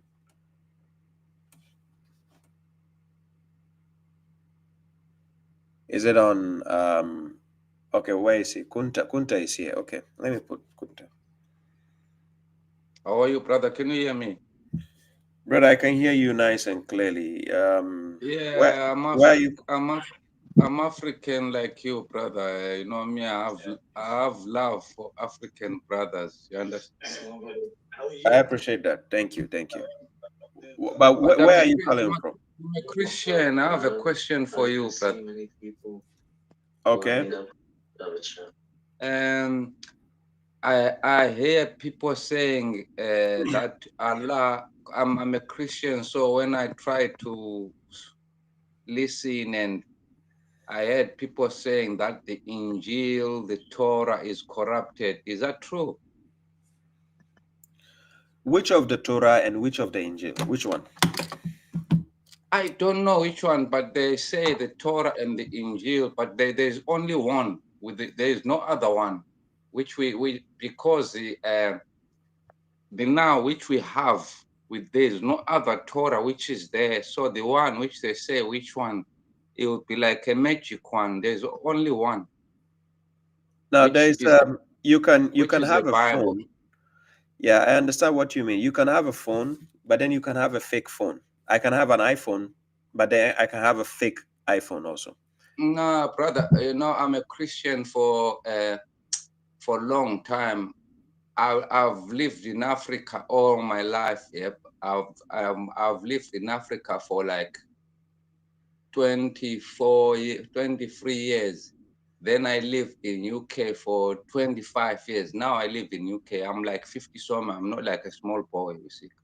But I know both sides of coin. What I'm trying to say to you is I don't understand the position which if you are really someone who like God and you can stay in that position, the position where like they say the Torah is corrupted, the Injil is corrupt. And to listen, any Muslim person, any Muslim you meet on the street, there's no Muslim which can say the Torah is not corrupted. I don't know about you. Do you believe that though? That the Torah is corrupted and the Injil. Do you believe that all is being corrupted? Have you ever heard of something like that before, though? I want to know exactly what question are you asking me? Is it about the corruption you're asking me? No, because I'm building up to the question. The question, if there is corruption, then I'll have a question. If there is no having a corruption, I still have to ask the question. But now I'm trying to find your position of what do you think? Do you think is either corruption or some? I'm just trying to find The Torah God speak about in the Quran, that is not the Mhm. Torah Christians are claiming to have. Can you show me the verse which say that, oh, this the Torah is not the Christians? Can you show me like a verse from the Quran? Let's No, establish because you say it's corruption. from the Quran, brother. No, Don't, wait, I'm not gonna listen. wait. Can you listen, brother, for a And minute? I said, I'm wait. not gonna take Oh, to I what you allowed say. you to I talk. want you to show me the verse. Please. When you say something, show me the evidence. Let me talk. I allowed you to talk. You came here. You can see I allowed you. I just let you keep talking. Then I said, ask me the question. Sorry, brother. Wait, Sorry for but wait. When I said ask me the question, and I said what is your question is that? Then you mention your question. Now stop. Let me talk. So now you've asked your question. Don't go again trying to go. You are making things worse. The question is, I should show you. Am I of the belief that the Torah and the Gospel are corrupted? That's your first question. Yeah. Yes, but let's understand corruption in the first place. Can I No, build from? let me Can I finish build answering. from this?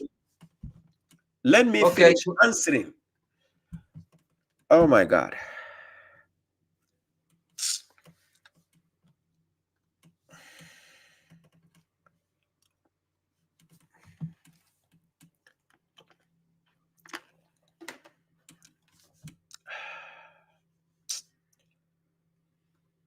Yeah, the submitter, if you are here, send your this thing. You sent a request earlier on. I didn't see it. Can you send the request again?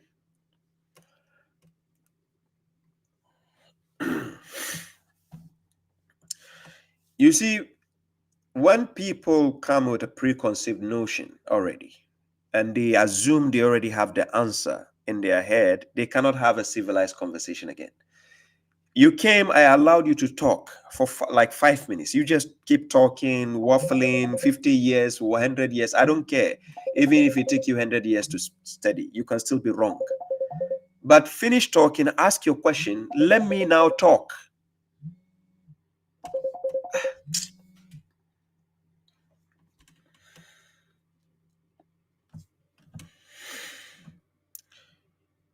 Yes. Peace. Hello?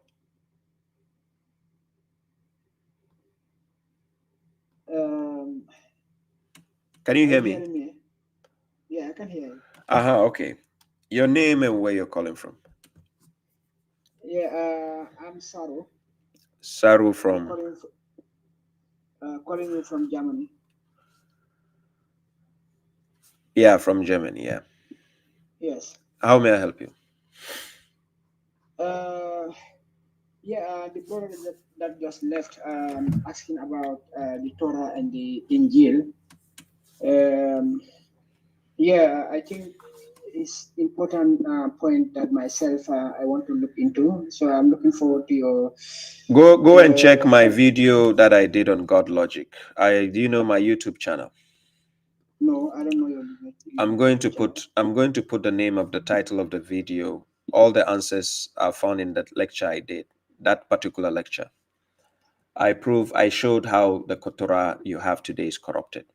When we say something is corrupt, number one, let's understand corruption. When something is corrupt, we say it lacks integrity. It is not straight. It is dishonest. It is immoral, evasive, containing errors, alterations, touched by, or something which is rot or decay.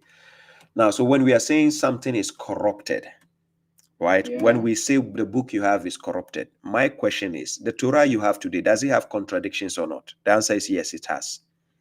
Does it have interpolations or not? Yes, it has interpolations. Does it have misfigured, even numbers? It makes mistake in terms of numbers. There's mistakes there. So when something has errors, it has contradictions, it has mistakes, that thing cannot be the truth again, the ultimate truth again. That thing itself needs to be justified. If you have a passport and some numbers inside are wrong, that passport itself will be questionable. the integrity of the passport is thrown out of the window. Do you agree with me? Yes. Okay, so when we say the Torah is corrupted, the Torah the Christians are claiming they have is what we are proving is corrupted, not the one God mentions. The one God mentions, God never said it was in the hands of the Christians. Nowhere did God say the Christians have the Torah. Nowhere. So if a Christian comes to me and say, prove to me the Torah we have, first of all, God never said Christians have the Torah. It doesn't mention Christians anywhere that Christians are the one possessing the Torah. If any Christians think the Torah belongs to them, they should come and show me in the Quran where it says Torah is with Christians. Are you getting my point? Yeah, I'm getting So just because a Christian comes and say, oh, you are saying our Torah is corrupted. Torah, who said Torah is even for Christians in the first place? Nowhere does it say Torah is for Christians. Nowhere. Yeah, my understanding of the Torah is the five books of Moses, the 5 books that are traditionally attributed to Moses, you know? Yeah, they are attributed. But how can you, who wrote the book? Who wrote the Torah? Yeah, you know, there are some statements that says Moses wrote the Bible, okay? No, it doesn't say Bible. It said the Torah. Okay, Moses wrote the Torah. Thank you. Okay, I think this is a Bible verse also. Moses wrote the... that is Deuteronomy. Are you familiar with with that particular verse? Yes, Deuteronomy 31, verse 22 to verse 26. He wrote the Torah. Correct. So if he wrote the Torah from beginning to end, that's what the verse said. From beginning to end, he wrote the Torah. Yes. So if he wrote it from beginning to end, it means he wrote the Torah, right? Yes. According to the Torah you have today, he wrote the Torah from beginning to end, right? Yes. Are you a Christian? No, I'm not a Christian. Okay, so now according to Deuteronomy chapter 34, verse 5 to verse 8, Moses died and he was buried at the mountain of Moab. And he says nobody knows where his sculpture is. His burial place, nobody knows it. And that is found in Deuteronomy chapter 34, verse 5 to verse 8. So if Moses wrote the Torah from beginning to end, and they are saying that the Torah is the 5 books of Moses, then who wrote those verses? Yeah. Okay. I see your point. Because then if you tell me somebody else wrote it, that means there's a lie there. Because if the book itself says Moses finished writing it from beginning to end, then how come somebody is still writing in that same book? Yeah, and also which language was the 5 books of Moses written in? Yeah, was it in Hebrew? The Jews are telling you it's in Hebrew. We are saying they don't have the original copy. Okay, coming back to Islam, Islamic perspective.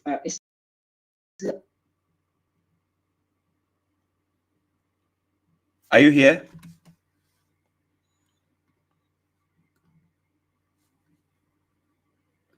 Can you hear me? Did I lose him or what? What happened? Just a second.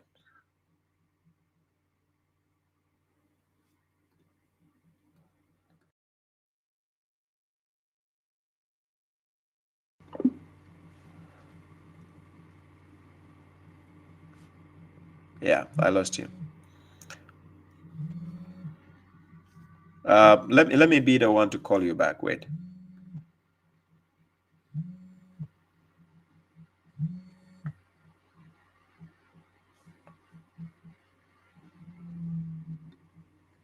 Can you hear me?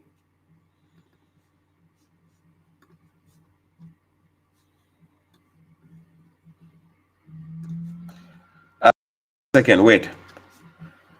Can you hear me? Hello, bro. Hello, bro. I can hear you. Okay, good. You can't hear me. Yeah, now I can hear you. Yes, now I can hear. Okay, correct. I lost you momentarily. That's why I dropped and come back. Yeah. So, bro, Islamically, Islam also believes in the Torah, right?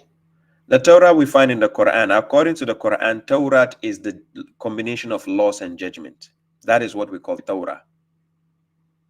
combination of laws and judgment. Yes, you cannot have a judgment without a law, and you cannot have a law without judgment. Yes. So is there is this in a book format, or is it not compiled? If you have law and judgment? If you have laws and judgment, it has to be written in a book. Yes. In which book was it written? In which book was it written? Yeah. In the book of Moses. In the book of Moses. Yeah. Where can we find this book of Moses? Today in the Bible or outside of the Bible? So, according to the Quran, chapter 7, verse 154. Yeah, let me open my Quran. Moses had the tablets written for him by God, right?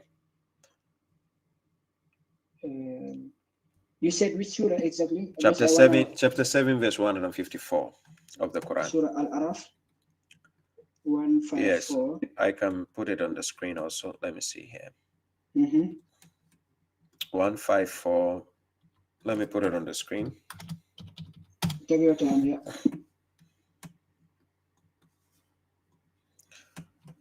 So here,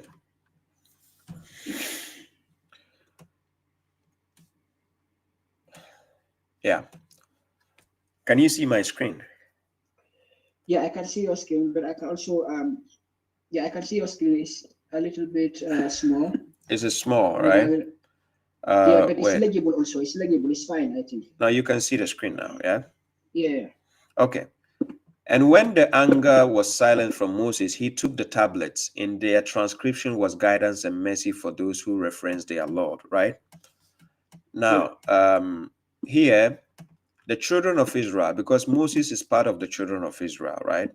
So within what God has given the guidance and mercy, what God has written on the tablets, if I start from this verse, let's start from above, then you can see where God wrote for him on the tablet. So let's go to, let's say, 145 here.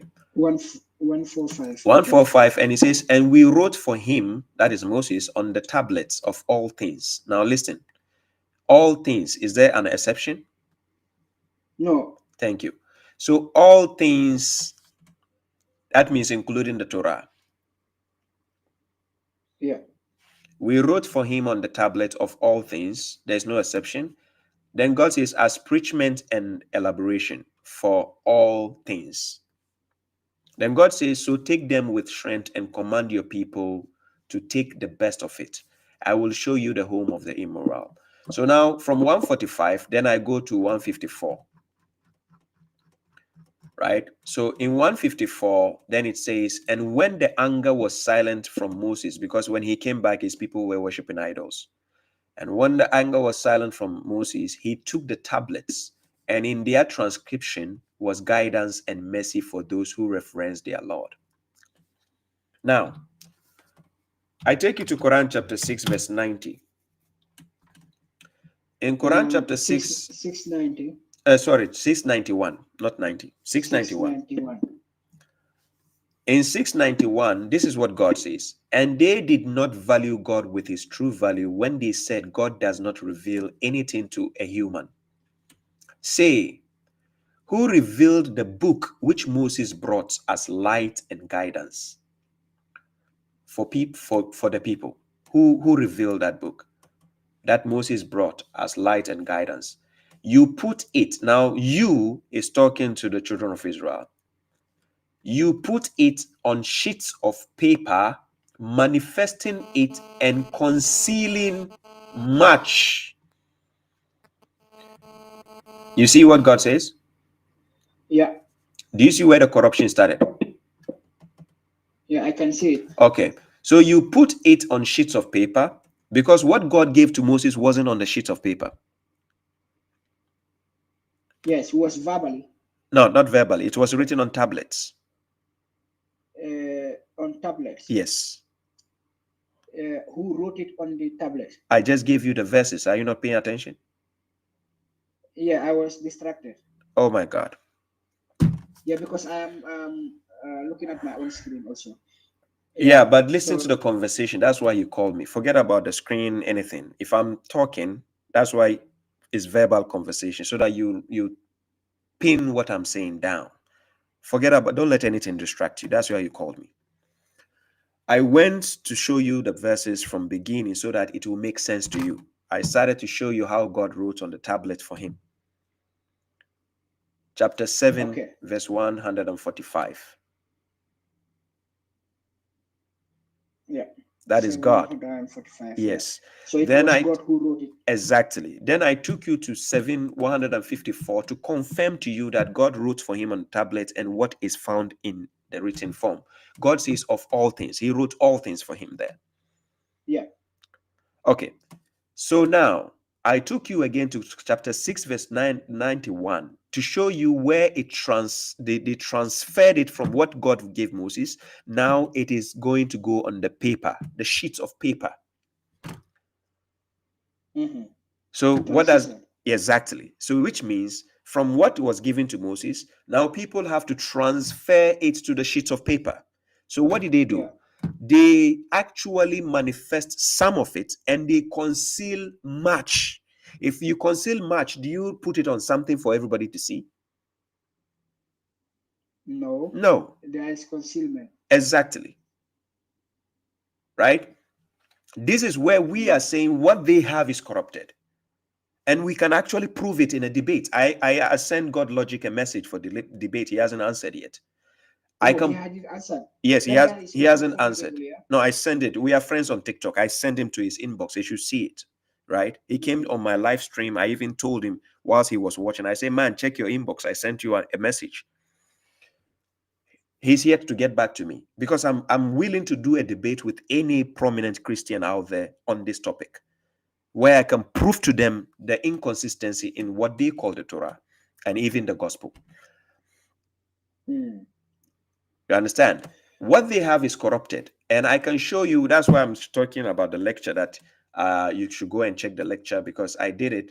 That lecture, I was proving to people how the book they call Torah is corrupted. It's not there. When we say something is corrupted, that thing lacks honesty. There's no honesty in that book. I'm telling you for a fact. Okay, I see your point. So like the information that was given to Moses was first written on a tablet. Yes. And it was God himself. Yes, God wrote it on the tablet. Yes. But transferring these informations from the tablet to a paper, that's where the distortion or the dishonesty took place. Exactly. Exactly. Then according to their Christians, their own Bible says Moses wrote it instead of God writing it, right?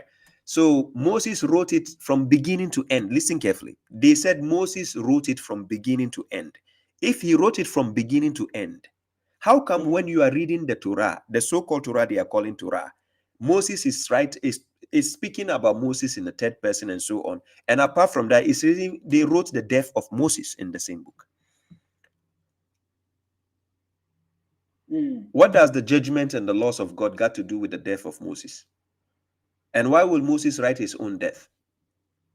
Yeah, that's problematic. He shouldn't be able to write about his own death. Maybe like he can prophesy about his own death, okay, but even that we need clarification about that. It wasn't even a prophecy. He says, and Moses died on the mountain of Moab, and he was buried at the mountain of Moab. And he says nobody knows of his sculpture where he is buried. Nobody knows. But they are writing it. So who was speaking in this particular? According to the Christians, they say that is Joshua writing. But if it is Joshua writing, that is a contradiction because the Bible itself says Moses finished writing Torah. If you finish writing something, that somebody has to still write something. Can it be possible that Moses finished writing it, but Joshua was rewriting it? No, there's no rewriting. If Moses finished writing, did he write his own death? Yes, since Moses is a prophet, extraordinary man, I don't know, it's confusing. I will have to. I can't talk much about that. You sound like a Christian. I am not a Christian. You sound like it. No, I am not. What are you, bro? Yeah, I don't follow any one of these Abrahamic religions. I used to be a Muslim. Yeah. But not anymore. Okay, no problem. Yes. You said earlier that God wrote the Bible. I didn't say that. Sorry, you said God wrote the Torah for Moses, right? On a tablet. Yes, I gave you the verses. Did you write them down? Yes. Yes. So now God writing for Moses, yeah. Is God a physical person or metaphysical? We cannot see God. Yeah, we cannot see God. Yeah. Yeah, but if he is able to write, is he having a hand? Is he having a physical body to write? How did God write?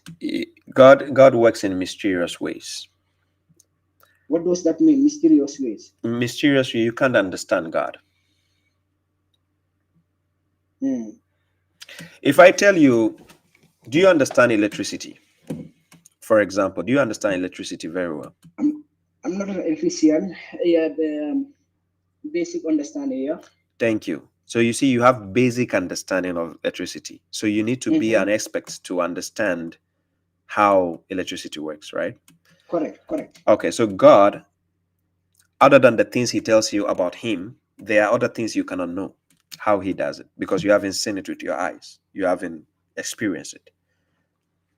Are you getting my point? So we have certain aspects. Just because a human being can write, and God also say he wrote something, doesn't equate. It doesn't become equal. It doesn't become the same way.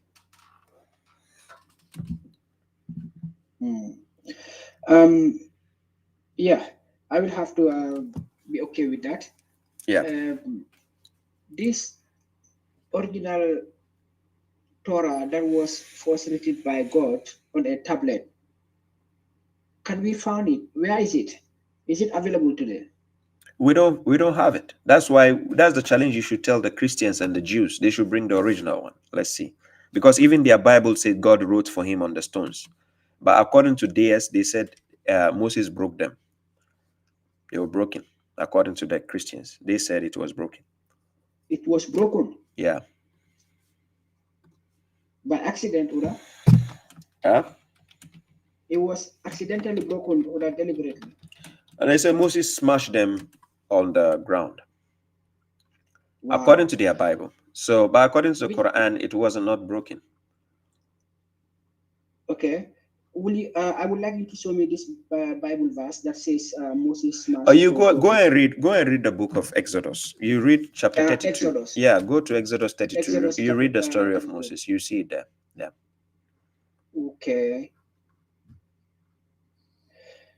Wow. So, bro, I will have to go. I will have to go. Thank you very much for your time. You're welcome. Until we see next time. Yeah. Thank you. Yes, thank you. Peace.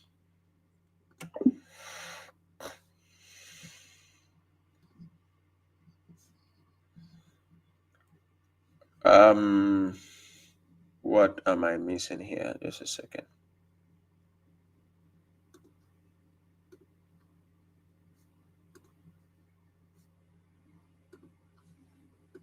Here.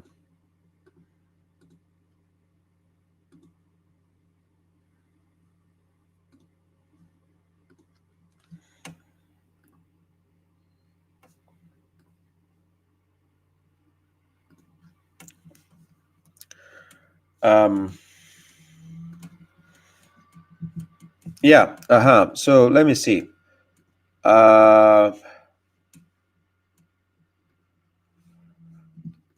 The video I was telling the guy about, let me see if I can put it here where people can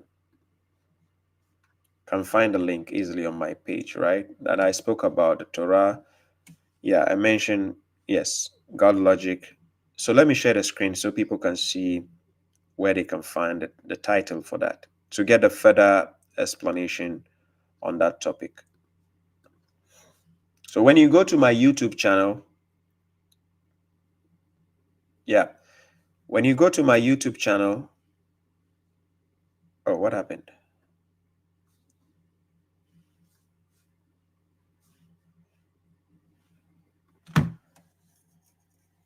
Yeah, why is it not showing here? Yeah. On my YouTube channel, then you see it says, where is the Torah? When you search, I actually tagged God Logic and I wrote at God Logic Apologetics, what happened to the original Torah?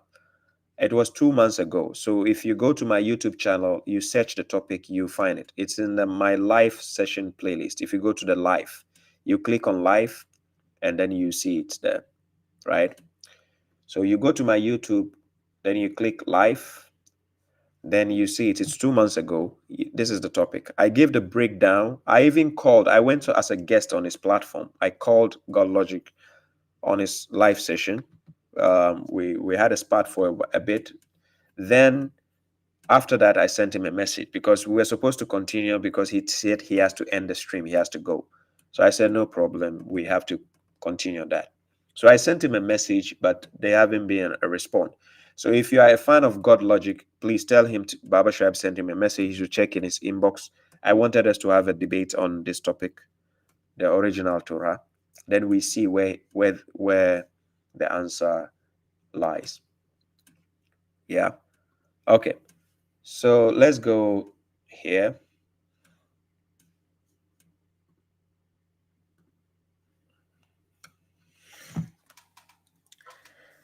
Yeah. Shurulini says, why is he concealing that he's a Christian when he's a Christian? Yeah, he sounds like a Christian. The things he says and what he's saying about. Thank you, the real Mishizu Sniper. God bless you. Thank you. God bless you for the support. So let's Okami says, I got a question. What is the judgment for spiritual agnostics who have read every religious book? I have read almost every religious book, by the way, and who respect all religions. What is the judgment for spiritual agnostics? You know, an agnostic person has some doubts when it comes to God, right? Reading all religious books doesn't necessitate you understand. There's a difference between reading and studying.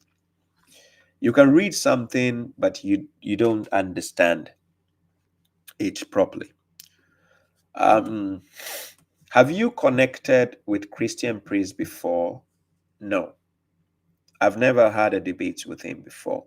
I had people who watch him, they watch me, of course, they talk about, they wish to see me having a debate with him. I think on a neutral ground, if it's done respectfully, yes, I would love to have a debate with him. But Christian Prince, yes, he knows who I am. He has checked my profile, my page before. He knows what I am about. Yeah. Balogun says Joshua put Jara for. Yeah, he added Jara in the Torah by force. Jara way they never send up. You go Adam for there.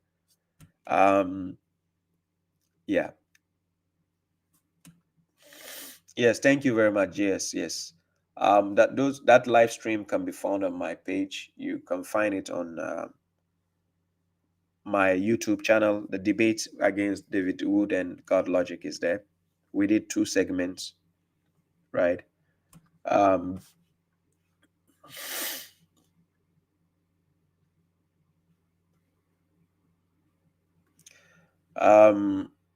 says, Baba, you were going to have a debate with Muhammad Hijab. MFG kind of had a debate with him. What happened? Why didn't it happen?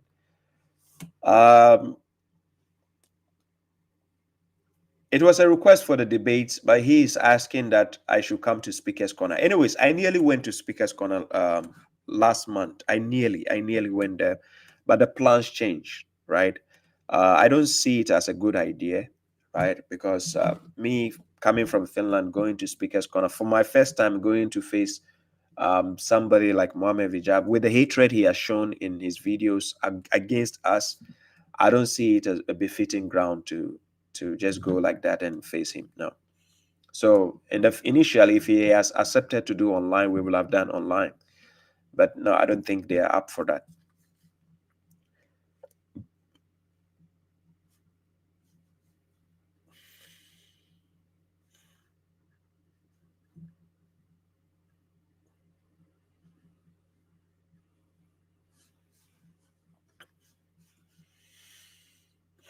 Yeah. So guys, I've done what is it?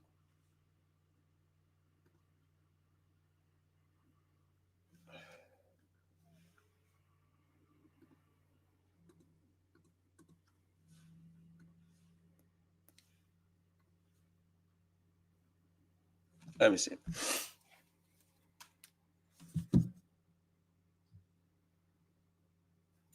I've done 2 hours, 30 minutes. If there's no more callers, no more guests, I might have to end.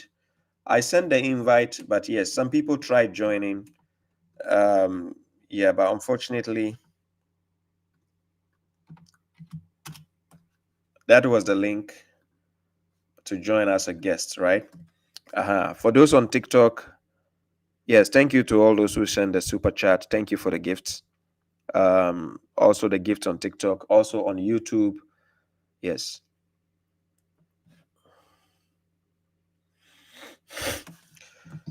Yeah, Mom, I'm not going to his platform. It has to be a neutral ground with a moderator. It cannot be him hosting me. No, that's why I don't go to such platforms, because I know how they deal with people, right? So I need a neutral ground where a moderator will handle both of us. That will be decent, right? Thank you, Baba Sidhu. Thank you. So I'm not just going on his platform. Baba, don't worry. I'm a fighter. When I move to Europe, we will go to Speaker's Corner together. I will protect you with my life. Brother, don't worry. I do have brothers, people who are willing to support me. And, I have people who are security guards by profession who can actually give me a helping hand. But that is not what I'm thinking about. The point is there are other ways to have a discussion. Speaker's Corner is it's not a befitting ground to do that. The idea of me going to Speaker's Corner, one of the reasons was Mohammed Hijab also. But yeah, I don't see it as a befitting reason yet. Maybe in the near future, yes, I might decide that, but it's not a ground for me to just go randomly talking to the people there. Which platform takes more fees, TikTok or YouTube at correctional officer? Takes more fees, as in fees. I think TikTok, right? Yeah, TikTok takes more. Yeah, TikTok. They are all running away debating you. Yeah, that is a fact. They hate the fact that I'm going to the limelight, I'm in the mainstream. The fact that they just want to belittle us. They want us to be the one chasing them on their platforms. I will not do that, Baba Shuaib. It's either we have a neutral ground. It's not like I cannot go to their platforms. I've done that. I did a debate with Fahim from South Africa. They hosted me. I went to their platform. I did a debate with this guy, Hussam, who is the follower of Imam Mahdi, the fake one. I went to his platform, but you see the end results. I debated this guy, Siddiq Bozo. I went to his platform. You saw the end results. They are not just. They will not give you the chance to express yourself because they hate the truth you have to speak. I've done all this before. I've gone to I'm not scared to go to the Sectarian's platform. I can do that. But the point is, I realize it's not worth it because they will not give you the respect. So why do I keep going to them when I can also let them come to me? And they are scared. And you can see the odds are against them. They are scared. And apart from that, when we send them messages that they should come for debates, they don't accept. They are scared. They don't accept. Right? Because they want to be in a position where they feel like they are superior to you, to be questioning you. You didn't know. That's what they are about, right? And you see, whenever I host somebody on my platform, you see how I give them the chance to express themselves, the respect I have for people. But they cannot do that because they are not sincere. They are not just. They are not doing this for the sake of God. So why will they be sincere? And that is why they keep running away from the correctional officer. They know me very well. Yes, I'm telling you for a fact. They know me very well. Yeah.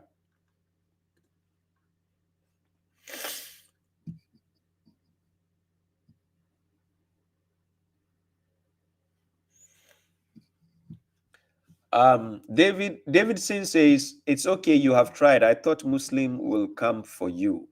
And please, Speaker's Corner will not be the best. Yes, it's not a it's not a good idea. I had other people, respected people who gave me the advice not to go.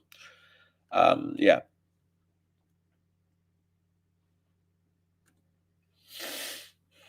Yes, that African guy, yes, he came with an evil mind, evil vibe, he's not willing to have a respectful conversation. I cannot deal with people like that, right? I don't see worth devoting my time to them. No.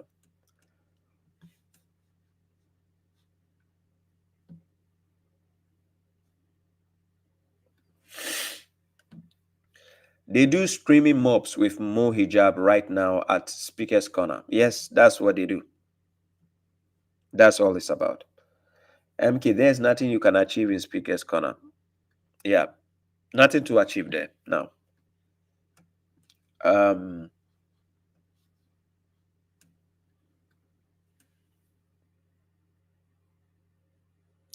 Baba, if DW and Apus are open to online debates, then why can't Ali Drama and Mo Hijab?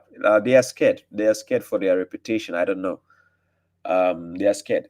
They will off the mic and tell their sheep followers that is failure in transmissions. Exactly. This is what they are very good at. They can switch off your mic. They can silence you and say, "Hey, he signed out, or he ran away, or he's." The mushriks cannot be trusted, Yes, Sunnis will ask you those questions. 20 questions at a spot. And they expect you to answer all in the same spot. And they are scared of me asking them questions, always. Maybe debate the Christians. Maybe they won't run. No, you saw, I debated David Wood and God Logic, right? And God Logic, when I went to his platform as a guest, it was full of respect. He will give me the chance to speak. No, nothing like the Christians have more respect for us when we are having a dialogue or debate. Yes, Christians, they do give the respect. But you see the mushriks, debate. Look, respect is thrown out of the window. They have no respect for a person. I'm serious. They don't have respect at all.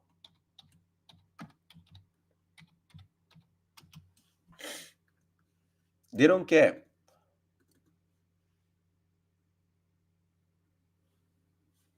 So this is a video when I went to God Logic's platform, right? I did not expect to, when I said I'm gonna bring one more guest on, that it will go that long. But when you got somebody like correctional officer on, you got to give him his time. Got to give him his time. So that was fun. I had fun. That was a fun little sparring match. Well, the reason why I like correctional officer is because he quotes the Quran. Like Muslims, they don't quote the Quran. Sunni Muslims and Shias, they don't quote the Quran. Correctional officer, he's a Quran only, and he quotes the Quran. So going Quran for Quran, bar for bar like that is fun. It's fun to do that. You finally get somebody that you can go, Quran for Quran with. You know what I'm saying? So that was a good time. So I hope you guys enjoyed that. Yeah, so that was God Logic. Shout outs to God Logic. Yeah. Even though we are rivals in terms of religious discussions, yes, but we have respect for each other. Yes, we do have respect. We go way back on Clubhouse, right? With me and Avery, like it's not the first time or second time. We've known each other on Clubhouse. We used to have discussions, interactions. Yeah. But the respect is there. But when you are dealing with the mushriks, and the hatred, the hostility, you could see it, you can read it in their voice, their demeanor. They have no respect for humanity. Mushriks. I play their scholars here. You see how they talk, how they feel like they want to dominate everybody. This is the idea of sectarians, right? And that's why they don't have respect for you, even if you have a different view from theirs. They don't give you respect. So yeah. So you don't worry. The numbers are growing, inshallah. At the right time, they will be the ones to chase us. They will come to our platforms and we will control the moderation. Same way. Instead of just going to them, no, I don't see the reason for that. If they respect us enough, they will give us the invite, right? You get correctional officer has been there. My phone number is there. Just send the invite and see if we cannot do it in a respectful platform. I'm willing to open up. Let's have a debate on a respectable platform. Correctional officer has never been scared of anybody online. Wallahi lazim, I'm not joking with you. I've never been scared of anybody on this social media thing. Nobody. Yes. Aha. So Amina says, Shuaib, they don't want to debate you because they know you have a functioning brain, while they gave it to Bukhari and the father of Kitten to think for them. Yeah, that is true. That I agree. That I agree with you. Right? Yes, thank you, JS. Thank you for the super chat. The correctional officer is unmatched in the rank, untouchable in the den, and unrivaled in the arena. Is physical proof of God supporting his servants. Yes, absolutely. I stand for God, and this is why the devils are running away. That's all. That's why they run away. Right? So it's evident. Yes. So guys, I've done 2 hours, 30 minutes, and it's going about 2 hours, 40 minutes. Yes, now the kids are deep asleep. I don't want to bother them, wake them up. So yeah, if they are asleep, I need to also bounce. I cannot stay today till dawn time. No. So today I have to end early.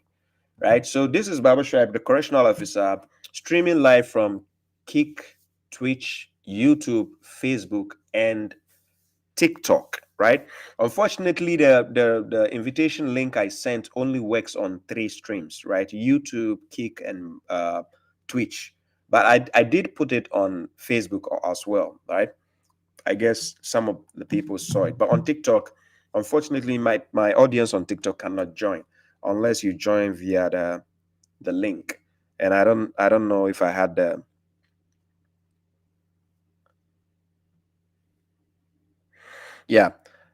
because it will not give you the chance to join as a guest, right? If you're watching as a guest on TikTok, you will not see the link to join as a guest, unfortunately.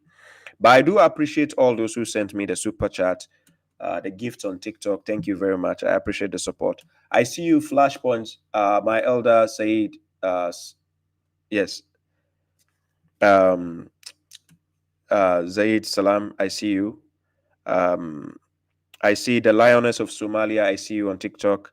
I see Senator B, Submission, Tony HD, the Creed of Abraham.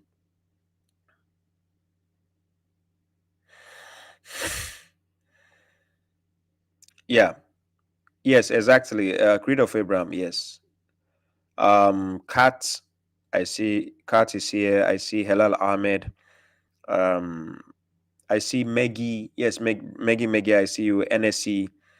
Last. Yes. I see you. Oh, Mazu Turam. Yes, I see you, bro. Sorry, I didn't see you on time. Yes. Guys, thank you very much. I need to end the stream now. Thank you for the support. Thank you, Balogun Olayinka.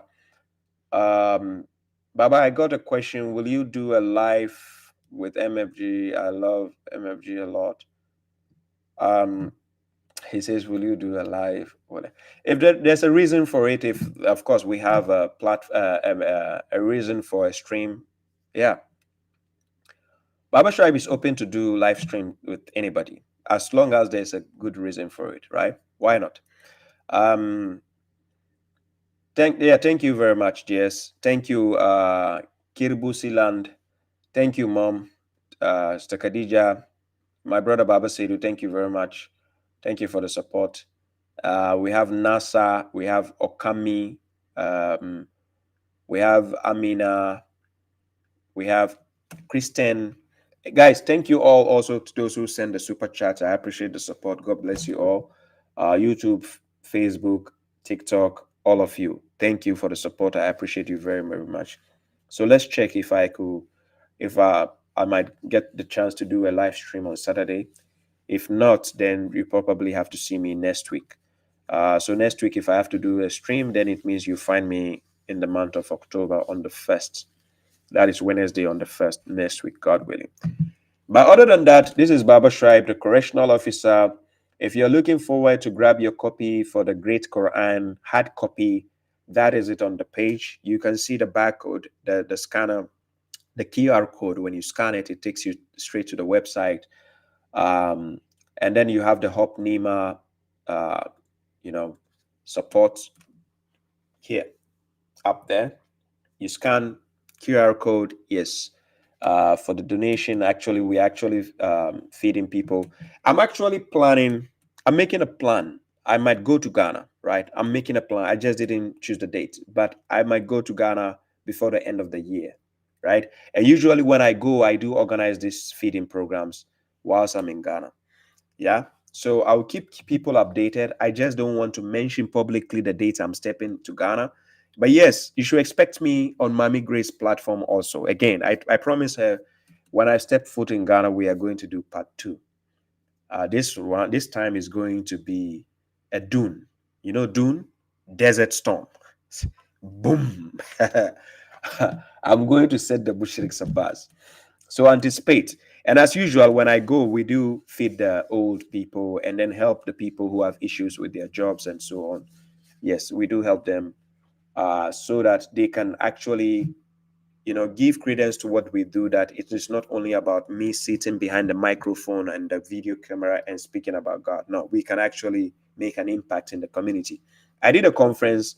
Unfortunately, the recording wasn't that sound enough. I'm trying to fix it. I'll put the full conference at least before I step foot to Ghana, right? So ladies and gentlemen, I appreciate your support. Thank you all for the support. Thank you for being here. This keeps me motivated. It keeps me moving. And you get to see more of Baba Shuaib, inshallah. Thank you very much. This is where I bring it to an end. And let me see, what do I need to put here before I go? Just a second.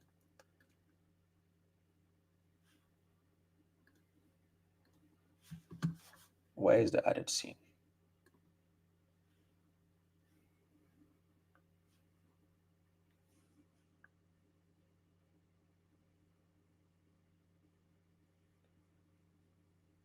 No, not this. Is it?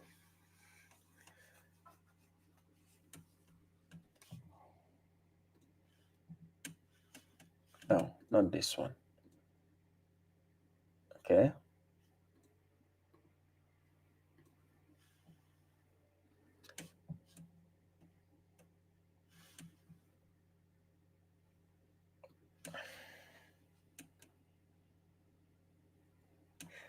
By the way, you all never make fun of short people.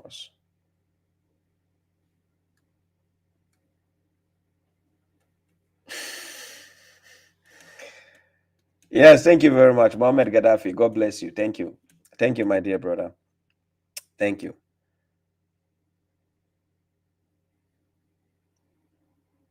Yeah. So I guess that's it for this, right? Always give them a reason to remember your name. As a correctional officer,